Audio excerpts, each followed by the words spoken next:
இந்த கடைசி நாட்கள்ல ஒரு சத்தம் இந்த தேசத்துல கேட்டுக்கொண்டே இருக்கிறது. எங்க பார்த்தாலும், எந்த திருச்சபைக்கு போனாலும், எந்த கூட்டத்துக்கு போனாலும் ஒரு வார்த்தை எப்போதும் தொனித்து கொண்டே இருக்கிறது. என்ன வார்த்தை? எழுப்புதல். அல்லேலூயா. ரிவைவல். பல தேசத்துல, பல நாடுகளில, பல தேவ மனிதர்களை வைத்து பல எழுப்புதலை இந்த தேசம் பார்த்திருக்கிறது. வேல்ஸ் தேசத்துல ஒரே ஒரு தேவ மனிதனுடைய, இவான் ராபர்ட்ஸ் என்கிற கர்த்தருடைய தாசன், அவர் பேசின மூணு வார்த்தை, சேஞ்ச் மீ ஓ லார்ட், யூஸ் மீ ஓ லார்ட், பென் மீ ஓ லார்ட். அவர் உபயோகப்படுத்தின மூணு வார்த்தை. அவர் மேடையில் நின்னுட்டு தன்னை இப்படி தாழ்த்தி கொண்டு 3 வார்த்தையை ஜனங்கள் முன்பாக அறிக்கை பண்ணி அழுவார். பென் மீ ஓ லார்ட், சேஞ்ச் மீ ஓ லார்ட், யூஸ் மீ ஓ லார்ட். என்ன வள இன்னும் ஒப்பு கொடுக்கிறேன், என்ன மாற இன்னும் ஒப்பு கொடுக்கிறேன், என்ன உபயோகப்படுத்த இன்னும் ஒப்பு கொடுக்கிறேன். அழுது அழுது இவான் ராபர்ட்ஸோடைய ஒரு பெரிய அர்ப்பணிப்பு அது வேல்ஸ் தேசத்து எழுப்புதல் உண்டாச்சு. ஜான் நாக்ஸ் என்கிற ஒரு பெரிய ஒரு தேவ மனிதர், ஒரு வாலிபன், அவர் யூஸ் பண்ண ஒரு வார்த்தை, give me soul, give me soul, ஆத்மாக்களை தாரும், otherwise take my soul, இல்லைன்னா ஆத்மாவை எடுத்துக்கொள். 2 வார்த்தை தான் யூஸ் பண்ண, 2 வார்த்தை. ஒன்னு ஆத்மாவை தாரும், இல்லைன்னா ஆத்மா, ஏன் ஆத்மாவை, take my soul, எடுத்துக்கொள். 7 ஆண்டு தொடர் ஜெபம். தேசத்தை கர்த்தர் அசைத்தார், தேசத்தை கர்த்தர் அசைத்தார்.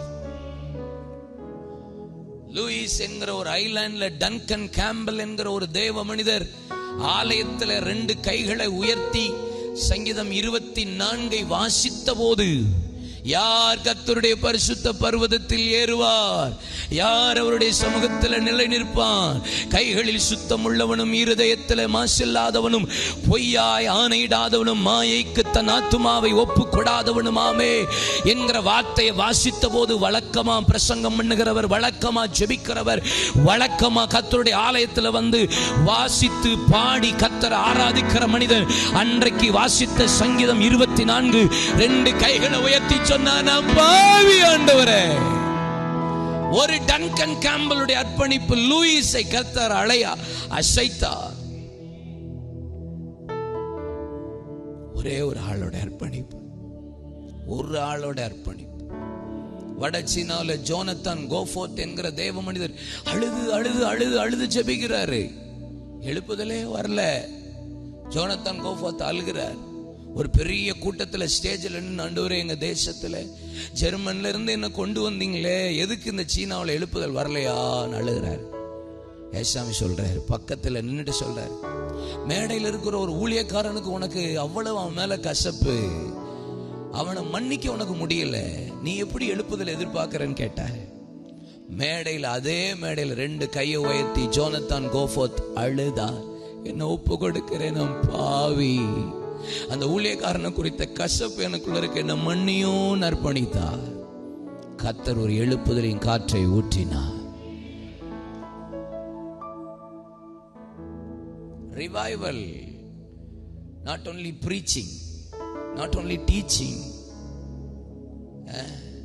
not only ஏதோ பெரிய ஆர்ப்பரிப்பு, புழுங்கி களைச்சி பிரசங்கம் பண்றது, அபிஷேகத்தில் 4-5 பேரை கீழே பிடிச்சி தள்ளி விடுறது, நம்மளும் சேர்ந்து விடுறது, that is not revival.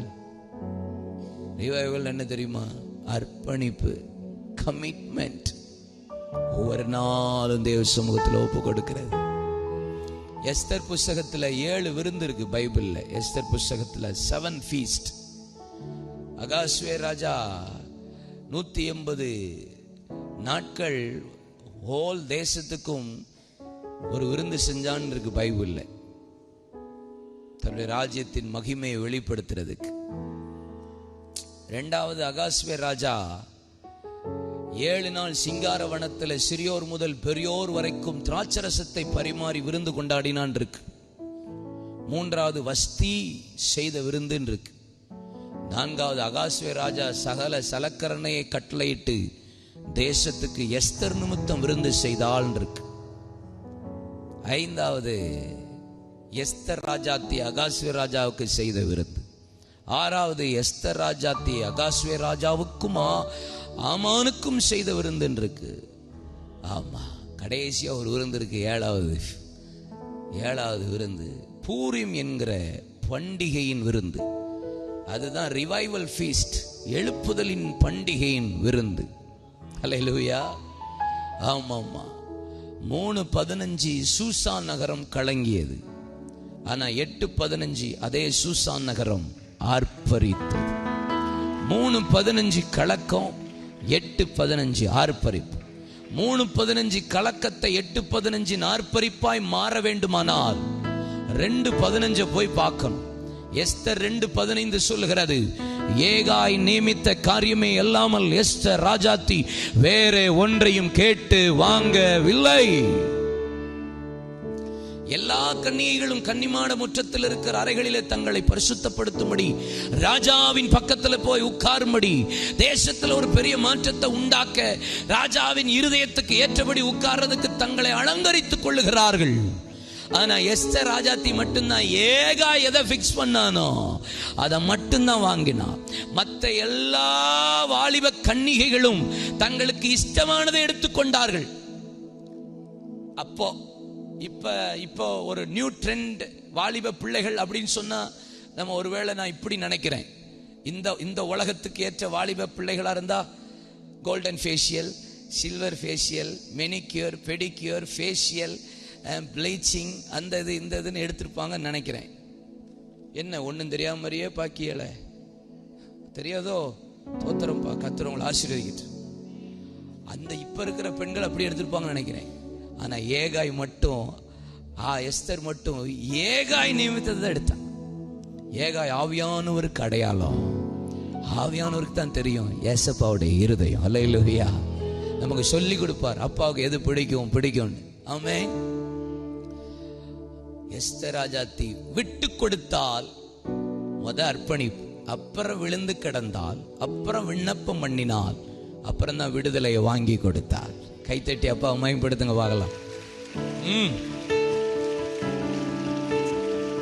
First you have to commit. அர்ப்பணிப்பு தான் ஏசாமி விரும்புகிறார். எழுப்புதல் அப்படின்னு வந்துட்டாலே அர்ப்பணிப்பு. நெகேமியா 2ஆம் அதிகாரத்தை நீங்க வாசிச்சு பார்த்தா, நெகேமியா கிஸ்லியு மாதத்திலிருந்து நிசான் மாதம் வரைக்கும் பாபிலோன்ல இருந்து எருசலேமுக்கு டிராவல் பண்ணி வந்து 90 நாட்கள் வந்து 3 நாள் அமர்ந்திருந்து சில மனிதர்களை கூட்டிக் கொண்டு போய் அழைத்து, 2வது அவன் செஞ்ச ஒரு பெரிய காரியமே ஆச்சரியமா இருக்கும். நகரத்தை பரிசோதனை பண்ணினான். அலங்கை இடிக்கப்பட்டிருக்கிறதையும் வாசல் தீக்கரையாக்கப்பட்டிருக்கிறதையும் பார்வையிட்டான். ராக்காலத்துல போயின்னு இருக்கு. ஆமா, ஏசாமி மார்க் 13:45 சொல்லப்பட்டிருக்கு. அவர் பகல் காலத்திலேயோ விடிய காலத்திலேயோ சாயங்காலத்திலேயோ ராக்காலத்திலேயோ அவர் சேவை கூவுற நேரத்திலேயோ வருவார். விடிய காலம் கிருபை பெற்றுக் கொள்ளுகிற நேரம், சாயங்காலம் தியான வேளை, சேவை கூவுற நேரம் மனங்கசந்து மனம் திரும்புகிற நேரம். ஆனா ராக்காலம் நம்மளை சோதித்து பார்க்கிற நேரம். நம்மளை எப்போது ராக்காலம் சோதிச்சு பார்க்கணும். ஆண்டவரே கரெக்டா இருக்கேனா, சரியா இருக்கேனா, இன்னைக்கு காலையிலிருந்து நான் கரெக்டா பேசுனேனா, பார்த்தேனா, செய்தேனா. ஒரு விசுவாசி மட்டும் இல்ல, ஒவ்வொரு தேவ பிள்ளையும் ஊழியக்காரனும் ராக்காலங்களில் உட்கார்ந்து நம்மளை பரிசோதனை பண்ணி பார்க்கணும். ஆமென் சொல்லுங்க. அல்லேலூயா. அர்ப்பணிச்சுக்கிட்டே இருக்கணும். ஒரு நாள் நடக்கிற காரியம்லாம் கிடையாது. ஒரு நாள்லாம் முடியாது. தினந்தோறும் பலிபீடத்துக்கு ஓடணும். கத்த நம்ம அப்பதான் எழுப்புதலை பார்க்க போறோம். அல்லேலூயா சொல்லுங்க. அந்த எழுப்புதலை கத்த தருவார். அர்ப்பணிப்பு அது ரொம்ப முக்கியம். இந்த கடைசி கால எழுப்புதல் ஒன் மேன் ஆர்மி ஷோ கிடையாது. ஃபெலோஷிப், ஐக்கியப்படும் போதுதான் எழுப்புதலை கத்த தருவார். தேசம் ஐக்கியமாகும் போதுதான், சபைகளும் விசுவாசிகளும் ஊழியர்களும் இணையும் போதுதான் ஒரு பெரிய எழுப்புதலே வரும். இன்னைக்கு அமெரிக்கா தேசத்துல பர்லிங்டன் என்கிற ஒரு இடத்துல ஒரு பெரிய எழுப்புதல் இப்பொழுது நடந்துட்டு இருக்கு பர்லிங்டன் என்கிற இடத்துல.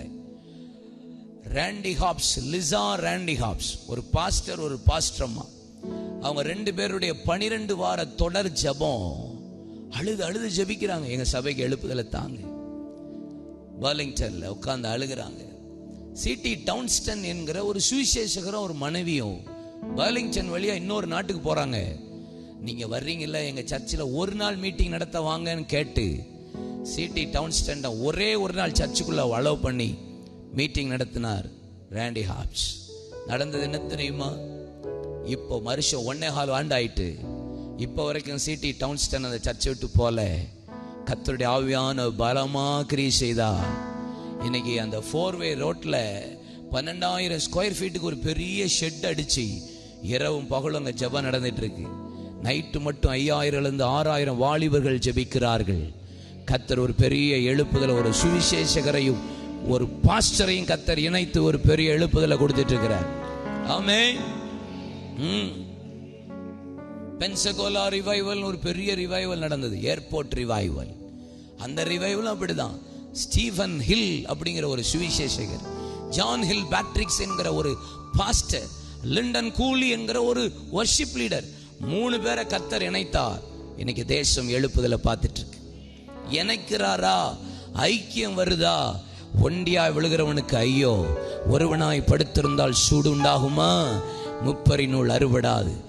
இணைஞ்சா தேசம் மிக சீக்கிரமா எழுப்புதலை பார்க்க போகிறது. ஹல்லேலூயா. பயங்கரமான அசைவு. கர்த்தர் அந்த ஐக்கியத்தை தான் விரும்புகிறார்.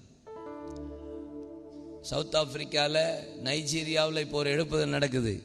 ஈனோக் அடிபயோ அப்படிங்கிற ஒரு பாஸ்டர் மூலியமா, ஈனோக் அடிபயோ அப்படின்னு ஒரு பாஸ்டர் மூலியமா. அந்த பாஸ்டர் சர்ச் எவ்வளவு நீளம் தெரியுமா? உங்க சர்ச்சை பார்த்தோன்னு எனக்கு சோ ஹாப்பியா இருந்து ரொம்ப கர்த்தரை துதிச்சேன். ஆண்டவரே எவ்வளோ எழுப்பி இருக்கிறீங்க. ஆமா, தமிழ்நாட்டில் இப்படி பெரிய பெரிய சர்ச்சா எழும்பட்டும் ஆண்டவரே, பெருசு பெருசா இருக்கட்டும். கர்த்தருடைய ஆலயம் ஆராதிக்கிற இடம்லாம் பெருசு பெருசா இருக்கட்டும். கூட்டம் கூட்டமா ஜனங்கள் போட்டு, அதான் ஆசையா இருக்கு. ஈனோக் அடிபயோ ஊழியமே வேண்டான்னு ஓடின ஆளு, அவங்க அப்பா சர்ச்சை வேண்டான்னு போட்டு போன ஆளு. ஆனா மனைவி திருமணம் முடிஞ்ச உடனே செருப்பு கூட வாங்க வழி இல்லாதவர். மனைவி வந்து உற்சாகப்படுத்தி 2 பேரும் ஜெபிக்கா, கணவன் மனைவி சேர்ந்து ஜெபிச்சு ஜெபிச்சு ஜெபிச்சு இன்னைக்கு ஈனோக் அடிபயோ சபை, அந்த சர்ச்சு தெரியுமா? 3.5 கிலோமீட்டர் நீளம், 3.5 கிலோமீட்டர் அகலம். அந்த சபையோட நீளம் அகலம் 3.5 கிலோமீட்டர். ஆமா, எனக்கு தெரிஞ்சு தோவால வரைக்கும் கூட இருக்கும்னு நினைக்கிறேன். 3.5 கிலோமீட்டர் இருக்குமா தோவாலைக்கு? கத்தர் அரல்வாய் மொழிகளே இருக்குமா? 3.5 கிலோமீட்டர். நான் யோசிச்சு பாருங்க. நம்மெல்லாம் காணிக்க பெட்டி வச்சிருக்கிறோம், பை எடுக்கிறோம், டப்பால் எடுக்கிறோம். நைஜீரியாவில் அந்த சர்ச்சில் எதில் எடுக்கிறாங்க தெரியுமா காணிக்க? இடையில ட்ராக் போகுது, அதில் ட்ரக்ஸ் போகுது. அந்த ட்ரக்ஸில் தான் காணிக்க எடுக்கிறாங்க. 5 ட்ரக்ஸ் போகுது. என்னங்க ஆசை இல்லையா? நம்ம தேசத்தில் அப்படிப்பட்ட சபைலாம் எழும்ப போகிறது. It will happen in our city. It will happen in our nation. Because our country India, the day of river, kaitadi agashagandaradama lagrandro.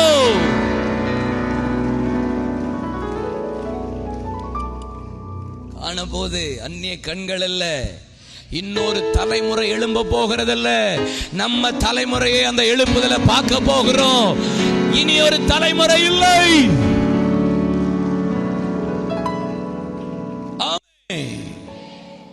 சரி, நான் கர்த்தருடைய வார்த்தைக்கு நேரா போகிறேன்.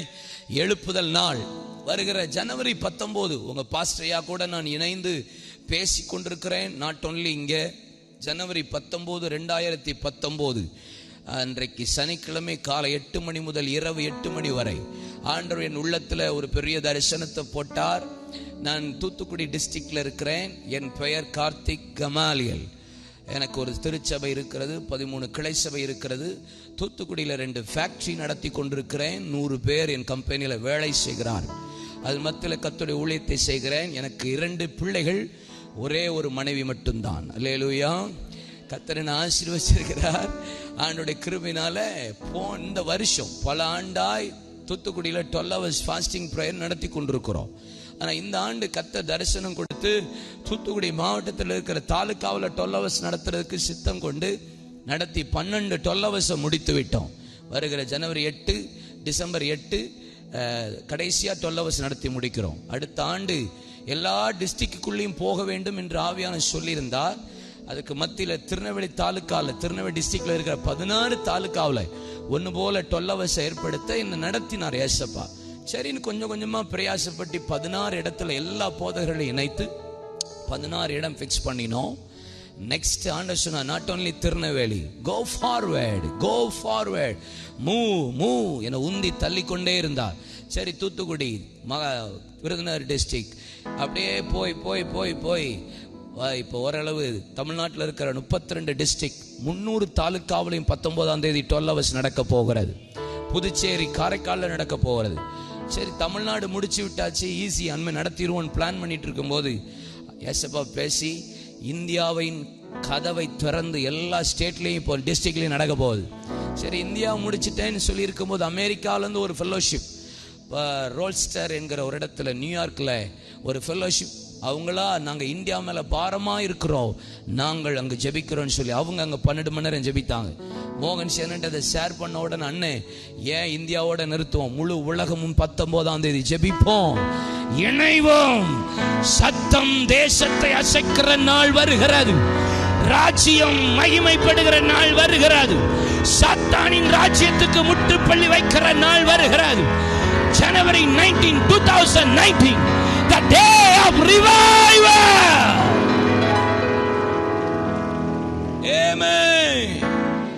மீகா 7ஆம் அதிகாரம் 15ஆம் வசனம் உங்களுக்கு தெரிந்த நல்ல தீர்க்க தரிசனமாய் அடிக்கடி உங்கள் ஜெபங்களிலே உபயோகப்படுத்துகிற, உங்கள் வார்த்தை அடிக்கடி பார்க்கிற, அடிக்கடி வசன போர்டுகளிலே பார்க்கிற ஒரு ப்ராஃபட்டிக்கல், ஒரு தீர்க்க தரிசனமான ஒரு வார்த்தை. நீ எகிப்து தேசத்திலிருந்து புறப்பட்ட நாளில் நடந்தது போலவே உன்னை அதிசயங்களை கர்த்தர் காண பண்ண போகிறார். இந்த நவம்பர் மாதம் முடித்து டிசம்பர் மாதத்துக்குள்ளே நுழைகிற எனக்கு அன்பான தேவ ஜனமே, not only டிசம்பர் 2019 2019க்குள்ள நுழைய போகிறோம். இன்னும் ஒரு மாதம் தான் இந்த தமிழ்நாடு அதிசயத்தை பார்க்க போகிறது, இந்த இந்திய அதிசயத்தை காண போகிறது. உங்கள் கண்கள் காணும்படி கர்த்தர் அதிசயங்களை செய்ய போகிறார். ஆமென். நீ எகிப்து தேசத்திலிருந்து புறப்பட்ட நாளில் நடந்தது போலவே உனக்கு அதிசயம். அற்புதம் வேறு, அதிசயம் வேறு.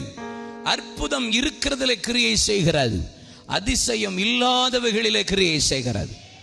அற்புதம் உள்ளவைகளிலே தேவ ஆவியானவர் ஊடுருவி அசைவாடும் போது கிரியை செய்கிறது. ஆனா அதிசயம் இல்லாதவைகளிலே கர்த்தருடைய ஆவியானவர் இறங்கி கிரியை செய்கிறது. வருகிற நாட்களில் தேவ பிள்ளைகள் அதிசயத்தை பார்க்க போகிறோம். ஆமென். நம்ம மட்டும் இல்ல, புறஜாதியின் கண்களும் காணும்படி கர்த்தர் அதிசயத்தை செய்ய போகிறார். ஆமென்.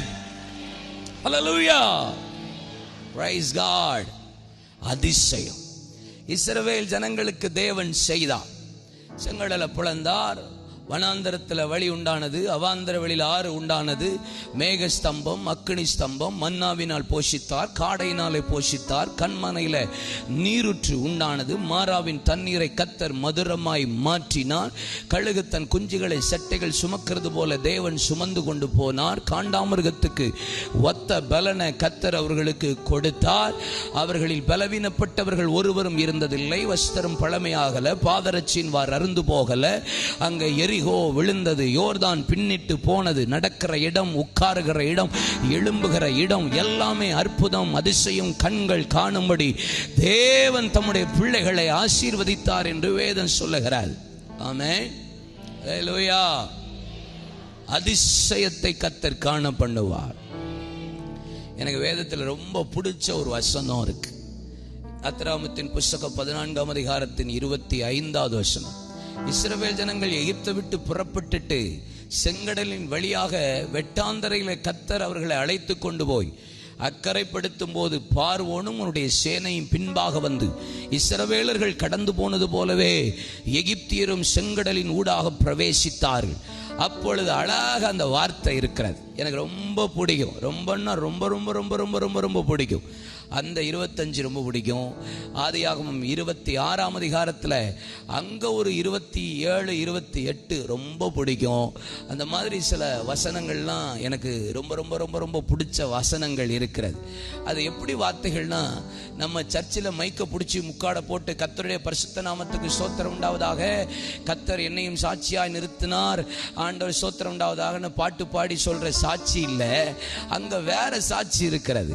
எகிப்தியர்கள் சொல்லுகிறார்கள், இஸ்ரவேல் ஜனங்களையும் இஸ்ரவேலின் தேவனாகிய கர்த்தரை பற்றி புறஜாதி வாயில தேவன் போடுகிற ஒரு தீர்க்க தரிசன வார்த்தை கூட நான் சொல்லுவேன். அப்படிதான் போடப்பட்டிருக்கிறது. வேதம் சொல்லுகிறது, அவர்கள் செங்கடலின் ஊடாக போன போது எகிப்தியர் உருளவும் ரதத்தை வருத்தத்தோடும் நடத்தவும் கர்த்தர் பண்ணினார். அப்பொழுது எகிப்தியன் வாயில இஸ்ரவேல் தேவனை குறித்து சொல்லுகிறார்.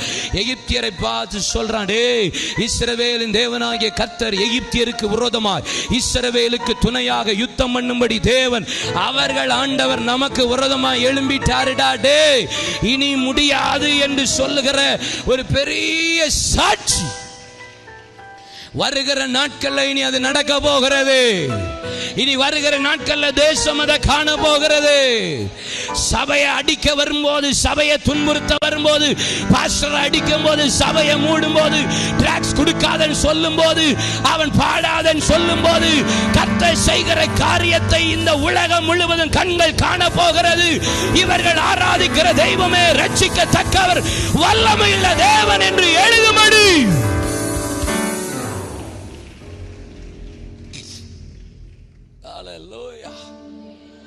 நம்ம அப்பா நிரூபிக்கிற காலத்துல கொண்டு வந்திருக்கிறார். அதிசயத்தை கர்த்தர் காண பண்ண போகிறார். Are you ready? Hallelujah. ஆசையா இருக்கிறது. ஆசையெல்லாம் நீர்தானையா, தேவையெல்லாம் நீர்தானையா, ரட்சகரே இயேசுநாதா, தேவையெல்லாம் நீங்கதானே. ரட்சகரே இயேசுநாதா, தேவையெல்லாம் நீதானே. அதிசயத்தை கர்த்தர் காண பண்ணுவார். அல்லேலூயா. எகிப்தை விட்டு வெளியே வந்தபோது அவ்வளவு நடந்துச்சு. ஆனா எகிப்தி தேசத்திலே இஸ்ரவேல் ஜனங்கள் இருந்தபோது எகிப்தியரை கர்த்தர் அதிசயங்களை காண பண்ணினார். ஒரு 5 காரியத்தை பாயிண்ட் சொல்றேன், முக்கியமான வார்த்தையை பின்பு நான் டீப்பா உங்கள்கிட்ட பிரீஃபா பேச விரும்புகிறேன். 5 காரியம் சொல்லுங்க. விண்ணப்பத்தை கேட்டு அதிசயங்களை காண பண்ணுவா. சொல்லுங்க, விண்ணப்பத்தை கேட்டு அதிசயங்களை காண. 2வது, வழக்காடி அதிசயங்களை காண பண்ணுவா. 3வது, வித்தியாசப்படுத்தி அதிசயங்களை காண பண்ணுவார். 4வது, விடுதலை கொடுத்து அதிசயங்களை காண பண்ணுவார். 5வது, வழி நடத்தி கர்த்தர் அதிசயங்களை காண பண்ணுவார். வர டிசம்பர் மாதம் உங்க விண்ணப்பத்தை கர்த்தர் கேட்டு அதிசயம் நடக்கும்.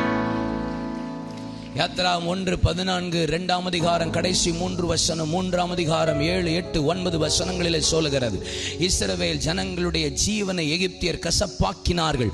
ஆலோட்டிகளின் நிமித்தம் உடுகிற கூக்குரலை தேவன் கேட்டார்.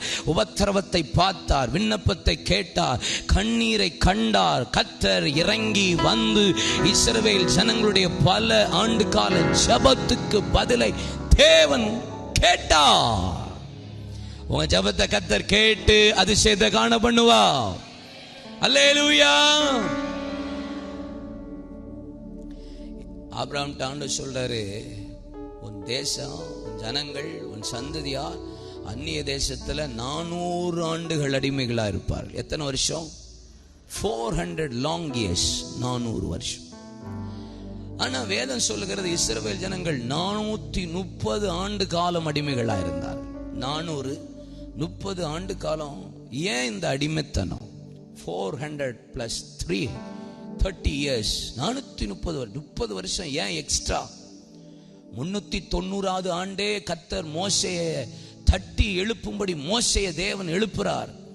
எகிப்தை விட்டு வெளியே புறப்பட்டு போறாரு. 10 ஆண்டு ப்ரிப்பரேஷன். ஆண்டவரேன்னு சொல்லி எகிப்தியனை கொள்றாரு, அவரே குழிய தோண்டி புதைக்கிறாரு, எல்லாம் ப்ரிப்பேர் ஆகிறாரு. ஆனா நடக்குது. இவரும் ஏசாமிட்ட வந்து கர்த்தர்ட்ட வந்து தேவன்ட்ட வந்து நிக்கிறாரு. ஏன் ஆண்டவர் கண்டுகொள்ளவே இல்லை, அவரை வனாந்தரத்துல கொண்டு போய் போட்டாரு. 40 வயசு மோசேக்கு. இஸ்ரவேல் ஜனங்கள் 390 ஆண்டு. ஆனா அடுத்த 40 ஆண்டு வனாந்தரத்துல இருக்கிறான். அப்பந்தான் 430. 390 + 40 430 ஆண்டு. ஏன் இந்த 40 ஆண்டு காலம்? 30 ஆண்டு காலம் அவனுக்கு எக்ஸ்ட்ரா, இவனை 40 ஆண்டு காலம் வனாந்தரத்தில் கர்த்தர் போட்டார். ஏன்னா 390வது ஆண்டு வரைக்கும் இஸ்ரவேல் ஜனங்கள் ஜெபிக்கவே ஆரம்பிக்கவில்லை, விண்ணப்பம் பண்ணவே ஆரம்பிக்கல, கர்த்தரை நோக்கி முறையிடவே ஆரம்பிக்கல.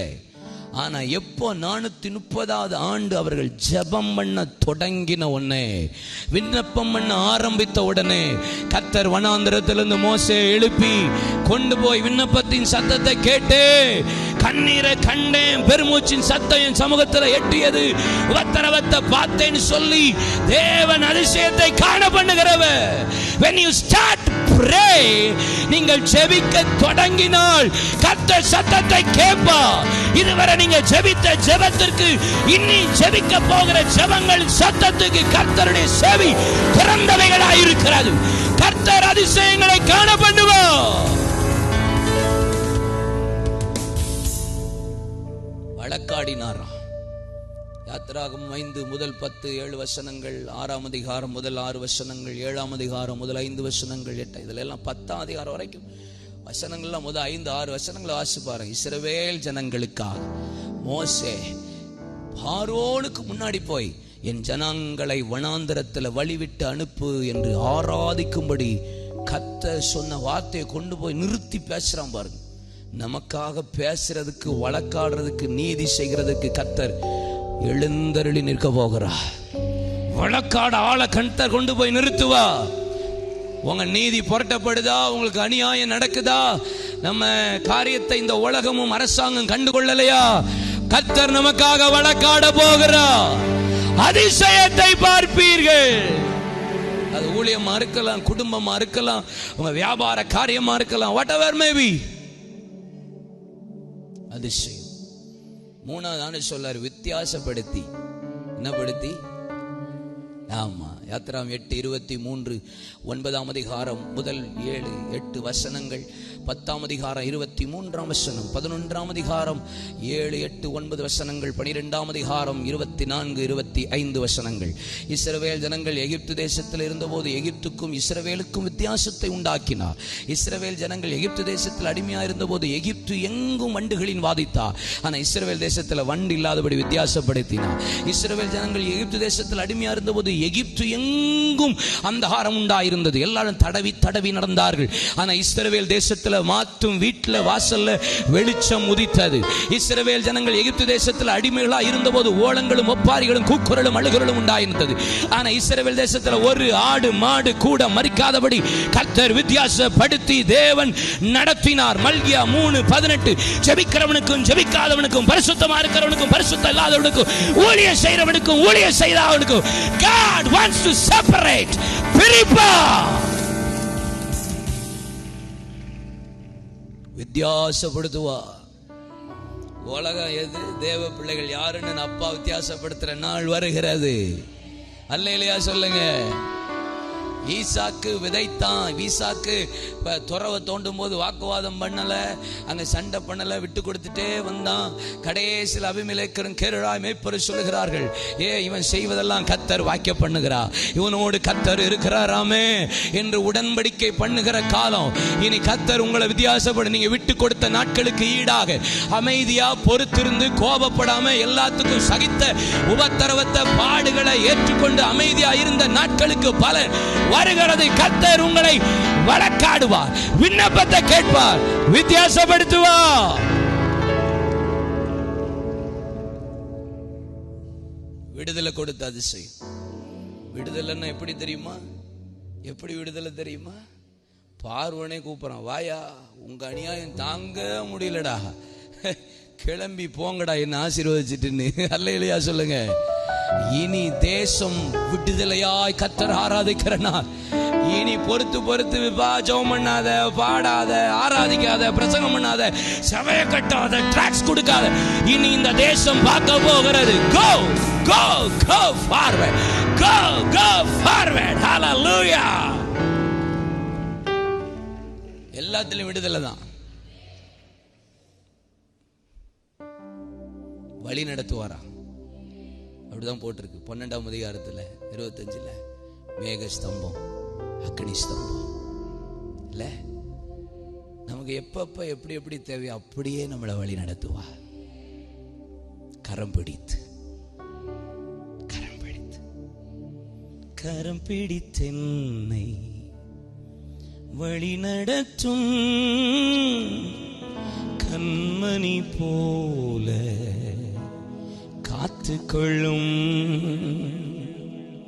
கரை திரையில்லா வாழ்வழித்து பரிசுத்த பாதை நடத்தி செல்லும். மெய்ப்பனே உம்மண்டை ஆடு நானே, மெய்த்திடும் மெய்ப்பனின் பின்னே செல்வே. மெய்ப்பனே உம்மந்தை ஆடு நானே, மெய்த்திடும் மெய்ப்பனின் பின்னே செல்வே. புல்வெளி மேய்ச்சல் காணச் செய்யும், அமர்ந்த தண்ணீரண்டை வழி நடத்தும்.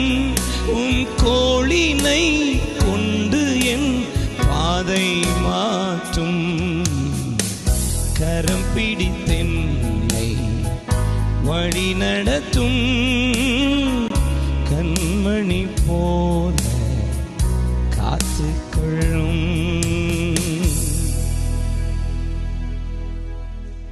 பக்கத்துல பார்த்து சொல்லுங்க, பயப்படாதீங்க. கர்த்தர் உங்க கையை பிடித்து, நான் உனக்கு துணை நிற்கிறேன், உன்னை வழி நடத்துவேன், பயப்படாது. ரொம்ப பீஸ்ஃபுல்லா இருக்கு இந்த வேர்டை சொல்லும்போது. In my spirit, my spirit. கர்த்தர் உங்களை வழி நடத்துவா. வர மாசம் உங்களை கையை பிடிச்சு நடத்த போற. வா, நான் உனக்கு போதித்து நீ நடக்க வேண்டிய வழி உனக்கு காட்டும். உன் மீது என் கண்ணை வச்சு உனக்கு ஆள சொல்லுவேன். உன்னை சத்தியத்தின் பாதையில நடத்துவேன், உன்னை நீதியின் பாதையில கொண்டு போவேன். உன் கால்கள் சிக்கி கொடாதபடிக்கு. ஓ, நீ தண்ணீரில நடக்கும் போது, நீ அக்கினியில இருக்கும் போது, நீ ஆறுகளை கடக்கும் போதும் உன் மீது புரளாது, உன்னை அதை பற்றாதே. ஹல்லேலூயா. நம்ம அப்பா மாதிரி கைப்பிடிச்சு கூட்டு போறதுக்கு யாருங்க இருக்கா உலகத்துல? நல்ல அப்பா. நான் இந்து குடும்பத்திலிருந்து இயேசுவை ஏற்றுக்கொண்டிருக்கேன் பாருங்க. கார்த்திகேயன் பேரு, செல்வ கார்த்திகேயன். ஆமா, எங்க அம்மாவுடைய ஜெபம் காலேஜ் படிக்கும் போது இயேசுவை ஏற்றுக்கொண்டேன்.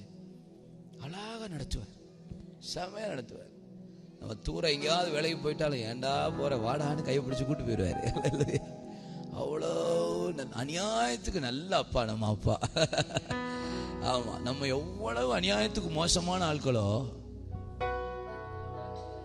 சொல்லுங்க. நம்மள மாதிரி உலகத்தில் யாராவது மோசம் இருக்காங்களா சொல்லுங்க? இருக்கிறதுலே மோசம் மனுஷன்தான். ஆமேன் சொல்லுங்க. லாஸ்டா ஒரு ஒரு ஒரு ஒரு செய்தி பார்த்தேன் மீடியால. ஒரு குழந்தை, பிறந்த குழந்தைய தொட்டில போடுறதான வழக்கம் அம்மாமாருங்க, குப்பை தொட்டில போட்டு போயிருச்சு. அது தாயா இல்ல பியாயான்னு தெரியல. ஏன் யோசித்து சிரிக்கையான்னு தெரியல எனக்கு. ஆமா, ஒரு பெத்த அம்மா பிள்ளைய தொட்டில போட்டு போயிடுச்சு. எனக்கு ரொம்ப துக்கமா இருக்கு. ஆனா ஒரு நாய் அந்த பிள்ளைய எடுத்து தின்றுன்னு நினைச்சிருக்காங்க. பின்னாடியே ஒருத்தர் போட்டோ எடுத்துட்டு போறாரு. அது நேர கவர்மெண்ட் ஹாஸ்பிட்டல் வாசல்ல கொண்டு போய் வச்சுட்டு போயிடுச்சு. நாய்க்கு இருக்கிற அறிவு கூட, நாய்க்கு இருக்கிற நல்ல குணம் கூட யாருக்கு? நமக்கு இல்லைன்னு சொல்லுங்க. நம்மளும் மனுஷன் தானே. என்ன பாஸ்டர், இருக்கிறதுலே ஒசமான ஒஸ்ட் நம்ம தான். ஆமா, ஊருகா எங்காவது கெட்டு போயிருக்கா? கிடையாது. ஆனா நம்ம கையை உள்ள விட்டு ஒரு நக்கு தான், சோழி முடிஞ்சது. இப்ப பக்கத்துல ஆளை பார்த்து சொல்லுங்க, நீங்க அவ்வளவு நல்லவங்களான்னு கேளுங்க. ஏன்னா இருக்கிறதுலே மோசம் மனுஷன்தான். என்னம்மா, என்ன சொல்ல மாட்டீங்க? ஆமா ஆமா, அல்லேலூயா. கர்த்தர் நம்மளை வழி நடத்துவார், விண்ணப்பத்தை கேட்பார், வழக்காடுவார், வித்தியாசப்படுத்துவார், விடுதலை கொடுப்பார், வழி நடத்துவார். You will see the marvelous thing will happen. அற்புதம், அதிசயம், மகிமையா கர்த்தர் பார்க்கும்படி செய்ய போறார். ஆனா அழகா ஒரு வார்த்தை இருக்கிறது, நீ எகிப்து தேசத்திலிருந்து புறப்பட்ட நாளில் நடந்தது போலவே. என்ன தேசத்துல? புறப்பட்ட நாளில் நடந்தது போலவே. அப்ப நீ எகிப்தை விட்டு புறப்படும் போது என்ன செய்யணும்? என்ன செஞ்சா கர்த்தர் உங்களை அதிசயங்களை காண பண்ணுவார்? ஒரு 8 காரியம் இருக்கு. ஆனா ஒரு 6 காரியத்தை வேகமா பாயிண்ட் சொல்றேன், குறிச்சு வச்சுக்கோ. டக்கு டக்கு டக்கு டக்குன்னு சொல்லி முடிச்சிருவேன். யாத்திராகமம் 12ஆம் அதிகாரம் அதில் 8ஆம் வசனத்திலிருந்து வேதம் சொல்லுகிறது, உன் குடும்பத்திற்கு 1 வயதுடைய ஆட்டுக்குட்டியை தெரிந்து கொண்டு பஸ்காவை நீங்கள் பலியிடுவீர்களாக. அந்த பஸ்காவின் மாம்சத்தை பச்சையாயோ அவிக்கப்பட்டதாயோ புசியாமல் நெருப்புல சுடப்பட்ட மாம்சத்தை புசிப்பீர்களாக. அந்த மாம்சத்தை கசப்பான கீரையோடும் புளிப்பில்லாத அப்பத்தோடு புசிக்க கடவீர்கள். அதை புசிக்க வேண்டிய விதமாவது, உங்கள் அறையில கச்சை கட்டி கொண்டு, உங்கள் கையில தடியை பிடித்து கொண்டு, உங்கள் பாதத்தில் பாதரட்சியை தொடுத்து கொண்டு தீவிரமாய் புசிப்பீர்களாக. தீவிரமாய் புசிப்பீர்களாக. இந்த இரத்தத்தை உங்கள் வீட்டு நிலைக்கால்களில் உங்கள் பிள்ளைகள் மீது தெளிப்பீர்களாக. இந்த மாம்சத்தின் அந்த அசடு வேஸ்ட நீங்கள் அதை சுட்டெரிப்பீர்களாக, பாளையத்துக்கு புறம்பே போடுவீர்களான்னு போட்டிருக்கு. இதுதான் அந்த ப்ரொசீஜர் போட்டு. நீ எகிப்தை விட்டு வெளியே போகும்போது இவ்வளவு வேலை செய்யணும். ஒரு 6 காரியம் சொல்றேன், வேகமாக சொல்றேன். தீவிரமாய் அப்படிங்கிற ஒரு வார்த்தை அந்த 12ஆம் அதிகாரத்தில் போடப்படும். தீவிரமாய் புசிப்பீர்களா. தீவிரமாய். மரியாள் எழுந்து தீவிரமாய் போனாலாம். வாலிப பெண் தீவிரமாய் போனாலாம். சின்னவன் 1000 சிறியவன் பலத்த ஜாதியுமாவான். கர்த்தராகிய நான் ஏற்ற வேளையில தீவிரமாய். ஆண்டவர் ஒரு பக்கம் தீவிரமாய் தம்முடைய ஜனத்துக்கு வாக்குத்தத்தத்தை நிறைவேற்றும்படி கர்த்தர் எழுந்தருளி நிற்கிறார். ஆனா இன்னொரு பக்கம் ஆண்டவர் நம்மளை பார்த்து சொல்லுகிறார் தீவிரமாய். எஸ்தர் புஸ்தகத்தில் அஞ்சல்காரர்கள் தீவிரமாய். எசேக்கியேல் அங்கே ஆலயத்தின் ஆராதனையை திட்டம் பண்ணும் போது, எருசலேம் மகா சந்தோஷப்பட்டு களி கூறும் போது அங்கே அஞ்சல்காரர்களை தீவிரப்படுத்தினான். தீவிரமாய். அப்போ தீவிரமா அப்படின்னா 6 காரியத்துல கர்த்தருடைய ஆவியானவர் தீவிரமா நம்மோட பேச விரும்புறாரு, தீவிரமா செய்ய விரும்புறாரு. 6 காரியம். 1 சொல்லுகிறேன், பலிபீடத்துக்கு தீவிரமாய். சொல்லுங்க, சத்தமா சொல்லுங்க. பலிபீடத்துக்கு தீவிரமாய், பரிசுத்தத்துக்கு தீவிரமாய்.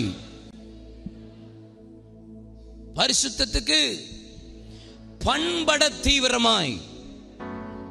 முத காரியம் பலிபீடத்துக்கு தீவிரமாய், பரிசுத்தத்துக்கு தீவிரமாய், பண்பட தீவிரமாய். 4வது பரமனின் வார்த்தைக்கு தீவிரமாய். 4வது சொன்ன. 5வது பராக்கிரமசாலியாய் தீவிரமாய். எப்படி செய்யணும்? பயன்பட தீவிரமாய், பராக்கிரமசாலியாய் தீவிரமாய். கர்த்தர் நம்மோடு பேச விரும்புறார். வேகமா டக்கு டக்கு டக்கு டக்கு டக்கு டக்குன்னு அடிச்சு விட்டுருவோம். அல்லேலூயா சொல்லுங்க. முதல்ல இந்த பஸ்காவின் மாம்சத்தின் பச்சையாவோ அவிக்கப்பட்டதாயோ நீங்கள் புசிக்க கூடாது. நெருப்புல சுட்ட மாம்சத்தை தான் புசிக்கணும் அப்படிங்கிறார். நீங்க இந்த மாம்சத்தை சுட்டுதான் புசிக்க வேண்டும். கர்த்தர் ஒரு பெரிய ப்ரொசீஜர் ஸ்ட்ரக்சரையே போட்டார். ஆமா, நீ எகிப்தை விட்டு புறப்படுற மண்ணு, 1 வயதுடைய ஆட்டுக்குட்டியை தெரிந்து கொண்டு பஸ்காவை பலியிடுங்கப்பா. இது நீங்க நைட்டுக்குள்ள செஞ்சு முடிச்சிடணும் அப்படின்னு வேற இன்ஸ்ட்ரக்ஷன் கொடுக்குறாரு. இதெல்லாம் நைட்டுக்குள்ள வேலையை முடிச்சிருங்கப்பா. ஆமா, காலையில எல்லாம் நடக்கக்கூடாது, மீதியா வைக்கக்கூடாது, எல்லாம் பெர்ஃபெக்டா நடக்கணுங்கிறார். அப்போ உங்க மாம்சம் பச்சையா இருக்கக்கூடாது, அவிக்கப்பட்டதா இருக்கக்கூடாது. நெருப்புல சுடப்பட்ட மாம்சத்தை நீங்கள் புசிக்க வேண்டும். அப்படிதான் சொல்லுங்க. இதுல மாம்சம் இந்த சரீரத்துக்கு அடையாளம், இந்த கசப்பான கீரை உங்களுடைய ஆத்மாவுக்கு அடையாளம், அந்த புளிப்புள்ளாத அப்பம் உங்க ஆவிக்கு அடையாளம். உங்க ஆவி, ஆத்மா, சரீரம், இந்த 3 காரியத்தை மையப்படுத்தி தீவிரமா கர்த்தர் நம்மோடு முதல்ல இதுல பேச விரும்புகிறார். இதுல தீவிரமா இருந்தா தான் 2வது செய்ய போகிற காரியம் பரமனின் வார்த்தை, அந்த அருமையான கச்சை, அப்புறம் பாத ரட்சை பயன்பட தீவிரமாய், அப்புறம் எப்படி தடி பராக்கிரமமாய் தீவிரமாய் அப்படி சொல்லிட்டு நான் எப்படியெல்லாம் நீங்க செயல்பட போகிறீர்கள் என்பதையும் வேகமா சொல்றேன். ஒரு பஸ்டையா எத்தனை மணிக்கு முடிச்சிட்டா கோ ஹெட் கோ ஃபார்வர்டுன்றாங்க. அல்லேலூயா. ரைட். பலிபீடத்துக்கு தீவிரமாய். இந்த மாம்சத்தை பச்சையா சாப்பிடக்கூடாதான். அப்படின்னா என்ன அர்த்தம்? இந்த மாம்சத்தை நீங்க தேவ சமூகத்துல பலிபீடத்துக்கு தீவிரமாய் வாருங்கள் என்கிற வார்த்தையின் அடிப்படையில் பேசுறேன். பைபிள்ல ஆண்டவர் அங்க பலிபீடத்துக்கு மாம்சத்தை பலியை கொண்டு வரும்போது அந்த பலியை அப்படியே ஆசாரியன் தடவி பார்த்து, எங்கேயாவது நசல் பிடித்திருக்கிறதா, எங்கேயாவது ஊனம் இருக்கிறதா, எங்கேயாவது தீட்டு இருக்கிறதா, எங்கேயாவது அடிபட்டிருக்கா, ரத்தம் சிந்தப்பட்டிருக்கிறதா என்று அது சர்வாங்க தமல தகன பலியோ, சமாதான பலியோ, பாவ நிவாரண பலியோ, குற்ற நிவாரண பலியோ, 4 விதமான பலிகளுக்கு அந்த பலிபீடத்துக்கு வரும்போது பலி அங்கே அந்த பலியை ஆசரிப்பு கூடாரத்துக்கு முன்னாடி ஆசாரியன் வைத்து தடவி பார்த்து, அதுல எங்கேயாவது நசல் ஊனம் எதிர்க்கா, தீட்டா இருக்கா, ரத்தம் சிந்திருக்கிறதான்னு சொல்லி தடவி தடவி பார்த்து அதற்கு பின்பாகத்தான் அவன் அந்த பலிபீடத்திற்கு கொண்டு வருகிறதுக்கு முன்பாக கையை வைத்து அவன் பாவ அறிக்கை பண்ணி அந்த பலியை வெட்டி அதை சந்து சந்தாக துண்டித்து பலிபீடத்திற்கு மீது வைக்கிறவான். அதை வைத்த பின்பு ஆசாரியன் கட்டைகளை அடுக்கி நெருப்பை போட்டு, அந்நிய அக்கினி அல்ல பரிசுத்த அக்கினியை போட்டு எரிய விட்டு அங்கே சல்லடையின் மூலியமாக அந்த மாம்சம் சாம்பலாய் மாறி, அது சாம்பலை ஆசாரியன் எடுத்து பலிபீடத்துக்கு பக்கத்தில் வைத்து விட்டு வேற வஸ்திரத்தை தரித்து வந்து அந்த பலிபீடத்துக்கு பக்கத்தில் இருக்கிற சாம்பலை எடுத்து கொண்டு போய் வெளியே அடைக்கல பட்டணமாகிய பரிசுத்த பட்டணத்தில் கொண்டு போய் சேர்ப்பான். அப்போ பலிபீடத்துக்கு வர வேண்டிய அந்த மாம்சம் பச்சையா வருது, அவிக்கப்பட்டதா வருது. ஆனா பலிபீடத்துக்கு வரும்போது சுடப்பட்ட மாம்சமாய் ஆண்டவர் சொல்ல, அந்த மாம்சம் பரிசுத்தாவின் அக்கினியினால, பலிபீடத்துல அந்நிய அக்கினி அல்ல, பரிசுத்தாவின் அக்கினியினால நிரப்பப்பட்ட இந்த மாம்சம் தினந்தோறும் பலிபீடத்துல சுடப்பட வேண்டும். அல்லேலூயா சொல்லுங்க. சின்ன பிள்ளைல எத்தனை பேர் விளாண்டிருக்கீங்க? வெந்திருச்சா வேகலையா, பல பேர் சுற்றுச்சா சுடலையா, அப்பெல்லாம் பார்த்துருப்பீங்களே. ஆமா ஆமா, நம்ம கிறிஸ்தவ வாழ்க்கையில அப்போஸ்தலனாகிய பவுல் ரோமர் 7ஆம் அதிகாரத்தில் சொல்லுகிறா, நான் விரும்புகிறதை செய்யாமல் வெறுக்கிறதை செய்கிறேன், நன்மை செய்கிறது வாசமாக இருந்தாலும் நான் தீமையை செய்து விடுகிறேன், நியாயப்பிரமாணம் நல்லதென்று ஒத்துக்கொள்ளுகிறேன், நான் பாவ பிரமாணத்துக்கு போராடுகிறேன், விரும்புகிற நன்மையை செய்யாமல் வெறுக்கிற தீமையை செய்கிறேன். எனக்குள்ள பாவ பிரமாணம் போராடுகிறது, நியாய பிரமாணமும் போராடுகிறது. பார்க்க கூடாது நினைக்கிறேன் பார்த்துறேன், பேசக்கூடாது நினைக்கிறேன் பேசிடுறேன், கோவப்படக்கூடாது நினைக்கிறேன் கோவப்பட்டுறேன், எரிச்சல் வேண்டாம் நினைக்கிறேன் எரிச்சல் பட்டுறேன், வைராக்கியம் வேண்டாம் நினைக்கிறேன், விரோதம் வேண்டாம் நினைக்கிறேன், பகை வேண்டாம் நினைக்கிறேன், சண்டை வேண்டாம் நினைக்கிறேன், அசுத்த வேண்டாம் நினைக்கிறேன், இந்த டிவியை பார்க்க கூடாது நினைக்கிறேன், செல்போனை நோண்டக்கூடாது நினைக்கிறேன், தேவையில்லாத கான்டாக்ட் வேண்டாம் நினைக்கிறேன். ஆனா திரும்ப திரும்ப என் மாம்சம் போராடுகிறது. ஆமா, பைபிள்ல அழகா ஆண்டவருடைய வார்த்தை பவுல் சொல்லுகிறார், who will deliver me? ஒரு பக்கம் பாவ சரீரம், ஒரு பக்கம் மரண சரீரம். இந்த பாவ மரண சரீரத்திலிருந்து யார் என்னை? ஆனா சொல்லிட்டு சொல்றார், ஆவியின் பிரமாணம் இந்த பாவ மரண சரீரத்திலிருந்து என்னை விடுதலை ஆக்கிற்று. இந்த மாம்சம் பரிசுத்தாவியினாலே சுடப்பட வேண்டும். கைத்தட்டி அப்பா மயம்படுத்துவாங்க. பரிசுத்தாவின் அக்கினியினால தினந்தோறும் பலிபீடத்துக்கு வந்து சுடப்பட சாம்பலா மாறிடணும். ஆமென் சொல்லுங்க. அல்லேலூயா. சுட்டுறணும். ஆமா, இந்த கிறிஸ்தவர்களுக்கு இந்த சூடு சொரணை மானம், வெக்கம் எதுவுமே இருக்க கூடாது. அல்லேலூயா. ஆம். பக்கத்துல கையை பிடிச்சு சுற்றிச்சான்னு கேளுங்க. எங்க அப்பா இந்து குடும்பத்துல இருந்தாரா. எங்க சொந்தக்காரங்க ஒருத்தக எங்க அத்தை வீட்டில் பத்திரிக்கை அடிச்சிருந்தாங்க. எங்க அப்பா பேரை போடாம அடிச்சிட்டாங்க. ஆமாம், எங்கள் அப்பா பேரை போடாதுன்னு அடித்தோன்னே எங்கள் அப்பா பத்திரிக்கை வாங்கிட்டாங்க. ஆனால் சொல்லிட்டாங்க, நான்லாம் போக மாட்டேன், இனிமேல் செத்தாலும் அவன் வீட்டில் கால் வைக்க மாட்டேன், இனிமேல் அவன் மூஞ்சில் செத்தாலும் வேற, செத்ததுக்கப்புறம் எங்கே பார்க்க முழிக்க, நாங்கள் தான் அடக்க ஆராதனையே பண்ணிடுவோமே. அல்லேலூயா, சொல்லுங்க அல்லேலூயா. ஆமாம், நான் உன்னை எங்கள் அப்பாட்ட சொன்னேன், எப்பா இப்படிலாம் வைராக்கியம் வேண்டாம், பரலோ போக மாட்டியே, ஆமாம் இங்கேவா செட்டில் ஆக போறிய, போகணுமே. என்ன பழைய பாட்டு ஒன்று இருக்க, ஈப்புடி நான் போகிறேன் நான் போகிறேன், இன்னல் என்னும் குன்று கண்டு நான் அஞ்சிடேன், நிந்தைப்படும் சில தேவ மைந்தர்களோட நான் போகிறேன், இயேசுவே நான் ஓட்டம் தொடங்கின பேரதிகம், மீட்பருடன் போனாள் மெத்த மெதுவாய், கூட்டம் புதியதென்று சில கூடினார், நாட்கள் போனதா பலர் வாட்டம் அடைந்தார், நான் போகிறேன் நான் போகிறேன், இன்னல் என்னும் குன்று கண்டு நான் அஞ்சிடேன், நிந்தைப்படும் சில தேவ மைந்தர்கள் நான் போகிறேன், இயேசுவே.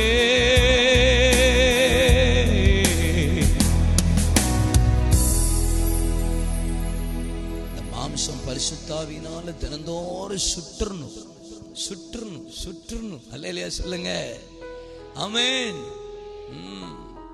ஆமா, மாம்சம் சாம்பலா மாறிடும், பலிபீடத்துக்கு வந்தே ஆயிரும், தீவிரமா வரணும், வேகமா வரணும். தினந்தோறும் மாம்சம், இந்த கண்கள், செவி, பேச்சு, நடக்க, இருதயம், சிந்தனை எல்லாம் பலிபீடத்துக்கு வந்துடணும்.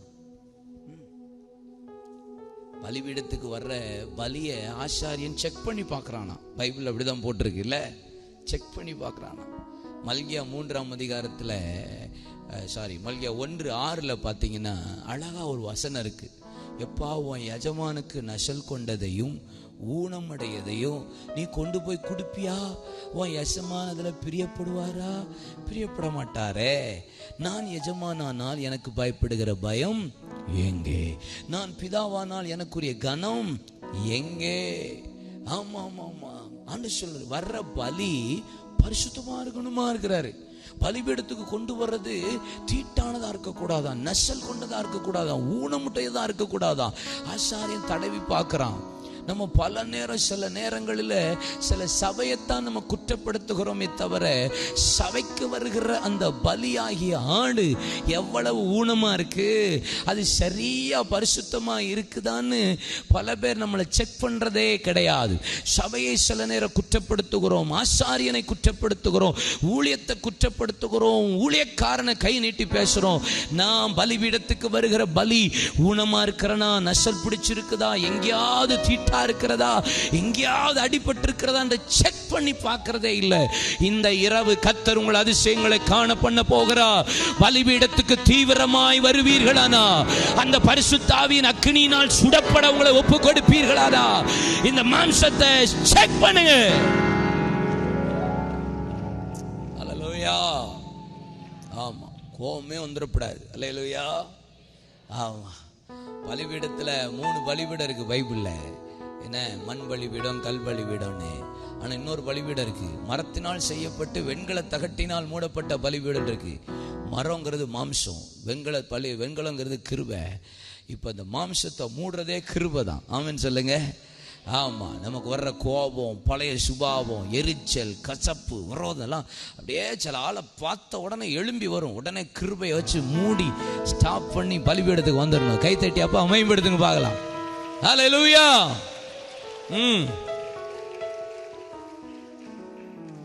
பலிபீடத்துக்கு தீவிரமாய் ஆனா சொல்ல. ரெண்டாவது, பண்பட தீவிரமாய்.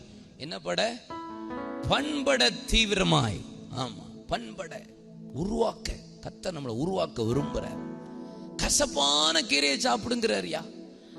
இஸ்ரவேல் ஜனங்கள், எகிப்தியர் இஸ்ரவேல் ஜனங்கள் ஜீவனை கசப்பாக்கினார்களாம். ஏற்கனவே 430 வருஷம் கசப்பு, திருப்பியும் இந்த கசப்பு. ஆண்டவரே, ஏன் ஆண்டவரே புறப்படும் போது இவ்வளவு பெரிய கசப்பை சாப்பிட சொல்றீங்க? துக்கமாதான் இருக்கு ஆண்டவரே. உன்னை நான் உருவாக்க விரும்புகிறேன், உன்னை மோல்டு பண்ண விரும்புறேன். கசப்பு. என்னாகமம் 5ஆம் அதிகாரத்தில் நீங்க வாசிச்சு பாருங்க. ஆண்டவர் மோசேக்கு கொடுக்கிற சில கட்டளைகளை ஜனங்களுக்கு சொல்லும்படி செய்கிறான். அப்பொழுது ஒரு குடும்பத்தில் கணவன் மனைவி 2 பேருக்குள்ள பிரச்சனை வந்தால் அவர்களை நீங்கள் தேவ சமூகத்துக்கு கொண்டு வா. இவன் அவன் பேர்லையோ அவன் இவன் பேர்லையோ பெட்டிஷனை மனு கொடுத்திருந்தால் அவர்களை தேவ சமூகத்தில் நிறுத்தி வைத்து கசப்பான அந்த நீரிலே புழுதியை தூக்கி போட்டு 2 பேரையும் சீட்டு போட்டு சாபகாரமான அந்த பானத்தை அவளுக்கு குடிக்க கொடுப்பாயாக. அவ பரிசுத்த வாட்டியா இருந்தால் கசப்பு உள்ளே போகும்போது அவள் பரிசுத்த சந்ததியை பெற்றெடுப்பாள். அவள் பரிசுத்தம் இல்லாதபடிக்கு அசுத்தம் செய்து தீட்டானவளாய் பலிபீடத்துக்கு வருவாளானால், அவன் கணவனுக்கு துரோகம் பண்ணியிருப்பாளானால், அந்த கசப்பு உள்ளே போகும்போது வயிறு வீங்கும், இடுப்பு சூம்பும் என்று வேதத்தில் சொல்லப்பட்டிருக்கிறார். கசப்பு என்னை பண்படுத்துகிறது. உருவாக தீவிரமாய் வா. எபிரேயர் 12ஆம் அதிகாரம் 5ஆம் வசனத்திலிருந்து வேதம் இப்படி சொல்லுகிறது. அன்றியும் என் மகனே, கர்த்தருடைய சிட்சையை அற்பமா எண்ணாதே. அவரால் கடிந்து கொள்ளப்படும் போது சோர்ந்து போகாதே. எந்த மகனை அவர் சிட்சிக்கிறாரோ தாம் சேர்த்துக் கொள்ளுகிற எந்த மகனையும் அவர் தண்டிக்கிறார் என்று பிள்ளைகளுக்கு சொல்லுகிற புத்திமதியை மறந்தீர்கள். நீங்கள் சிட்சைகளை சகிப்பீர்களானால் தேவன் உங்களை புத்திரராய் என்று நடத்துகிறார். எல்லாருக்கும் கிடைக்கிற சிட்சை உங்களுக்கு கிடையாது இருக்குமானால் நீங்கள் பிள்ளைகளாயிராமல் வேசியின் பிள்ளைகளாயிருப்பீர்களே. ஏன் என்ன அப்பா அடிச்சாரு? ஏன் என் அப்பா கசப்பா என் ஊழியத்தில் நடத்தினாரு? ஏன் என் குடும்பத்தில் இந்த இழப்பு? ஏன் என் வியாபாரத்தில் இந்த நட்டம்? ஏன் என்னை தேவையில்லாத பலர் பகைக்கிறார்கள்? ஏன் சிலர் என்னை நேசிக்கிறவர்கள் விட்டு ஓடிட்டார்கள்? ஏன் இந்த கசப்பான அனுபவம்? ஏன் இந்த கசப்பான வாழ்க்கை? ஏன் இந்த கசப்பான ஊழியம்? ஏன் இந்த கசப்பான வாழ்க்கை? ஏன் இந்த சபை கசப்பான ஒரு சபையின் அனுபவம்? ஏன் என் தொழிலில், ஏன் என் குடும்பத்தில், ஏன் என் வீட்டில்னு சொல்லி ஒரு கசப்பு என்னை கர்த்தர் உருவாக்குறாரு, பண்படுத்துறார். உங்களை நேசிக்கிறதுனால, கர்த்தர் நம்மளை நேசிக்கிறதுனால தான் அடிக்கிறாரு. பிள்ளையை தண்டியாமல் விடாதே. அடி பிரம்பினால் அடித்தால் அவன் சாகான். அடி அப்படின்றாரு. ஆமா, கார்த்திக் அம்மாலியல் எல்லாம் ஏசாமி அடிக்கலைன்னா எனக்கு தெரிஞ்சு நல்ல சரக்க போட்டு பயங்கரமான துன்மார்க்கமா கத்திய தூக்கிட்டு அலைஞ்ச ஆளு காலேஜில். ஆனா ஏசப்பா என்னை நேசித்தார், என்னை தயவாய் கொட்டினார், என்னை கடிந்து கொண்டார், என்னை சுச்சித்தார். அது என் தலைக்கு எண்ணெயை போல மாறியது. கர்த்தர் என்னை பண்படுத்தினார். அல்லேலூயா. உருவாக்குறார். ஒண்ணு பின்னு நெருக்கி என்னை உருவாக்குறார். பண்பட உங்களை தீவிரமாய் ஒப்பு கொடுத்துக்கொள். எனக்குன்னு கேள்வி கேட்காது. எங்க அம்மா ஊர் மதுரை, எங்க அப்பா ஊர் விருதுநகர். தூத்துக்குடியில் எங்க அப்பா ஒர்க் பண்ணிட்டு இருந்தாங்க. அதனால தூத்துக்குடிக்கு வந்தோம். அப்போ மதுரை தான் எங்க பாட்டி ஊர். லீவ் டைம்ல பாட்டி ஊருக்கு போறது மாதிரி இன்பம் உலகத்திலேயே எங்கேயும் கிடையாது, தெரியுமா? இல்ல எத்தனை பேர் அம்மா அப்பாட்ட அடி வாங்கிருக்கீங்க? யாருமே அடி வாங்கினது இல்லையா? ஆத்தாடி, அடி வாங்காதவங்க கை வைத்துங்க. எங்க அப்பா அம்மாட்ட அடியே வாங்கல. எதுக்குமே கை வைத்த மாட்டியலா? அடி வாங்கியிருக்கீங்களா எல்லாரும்? சரி. ஆனா அடியே கிடைக்காத ஒரு இடம் இருக்கு, தெரியுமா உங்களுக்கு?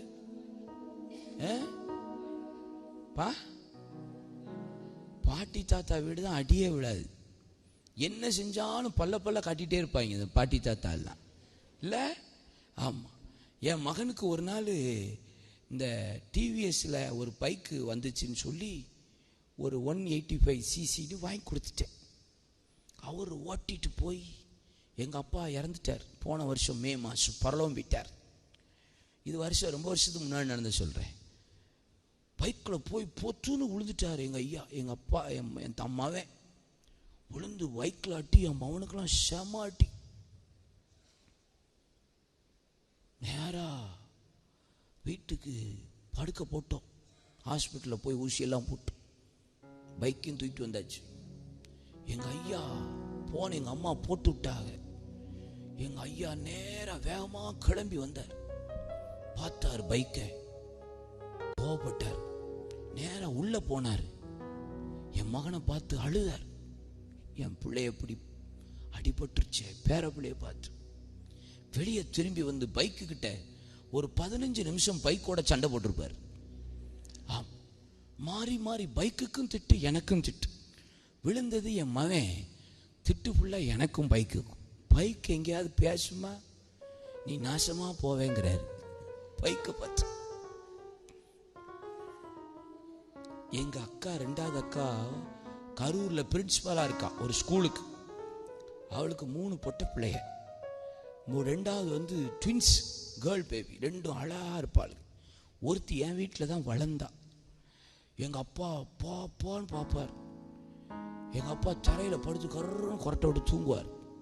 இந்த பொடுசு இருக்கு பாருங்க, நெஞ்சில் ஏறி நின்று விளையாடுவாப்பா. அப்பயும் எங்க அப்பா கொரட்டை தான் விடுவார். டர்ரு புர்ரும்பார், அவள் விளையாண்டுட்டே இருப்பா. நான் இந்த பெரியவங்களுக்கு கையை காலை தாண்டினா பிடிக்காது தெரியுமா. எங்கள் அப்பா கீழே படுத்திருக்காரன்னு சொல்லிட்டு மெதுவாக தாண்டுனா எங்கள் அப்பா விரல லைட்டாக பட்டுச்சு என் காலு. டக்குன்னு எங்கள் அப்பா முழிச்சு பார்த்து, கண்ணை புடதில் வச்சுட்டா போறையா போயா அப்படிங்கிறாரு. பேத்தி மேலே நின்று ஆடுறான், அப்பையும் கொரட்டை வருது. மகன் காலை வச்சு மிதிச்சுட்டா கண்டாபுடன் திட்டுறாரு. எப்படி இருக்கு பேரன் பேத்தி என்ன செஞ்சாலும் பல்ல காட்டுவாங்க பாருங்க, வரிசையா உட்காந்துருப்பாரு. ஆமா ஆமா, என்ன செஞ்சாலும். எங்க அக்கா அம்மாவே ஒருத்தர் இருக்கான், வேகமா வருவான். 2வது பையன் இப்பெல்லாம் பெரிய பையன் ஆயிட்டான், சுருசா இருக்கு போது. கார்ல இருந்து இறங்கின உடனே எங்க அம்மாவை பெத்தம்மா அப்படிமா, பெத்தாம்பா. எங்க அம்மா அவனை பெத்தாரும்பாங்க.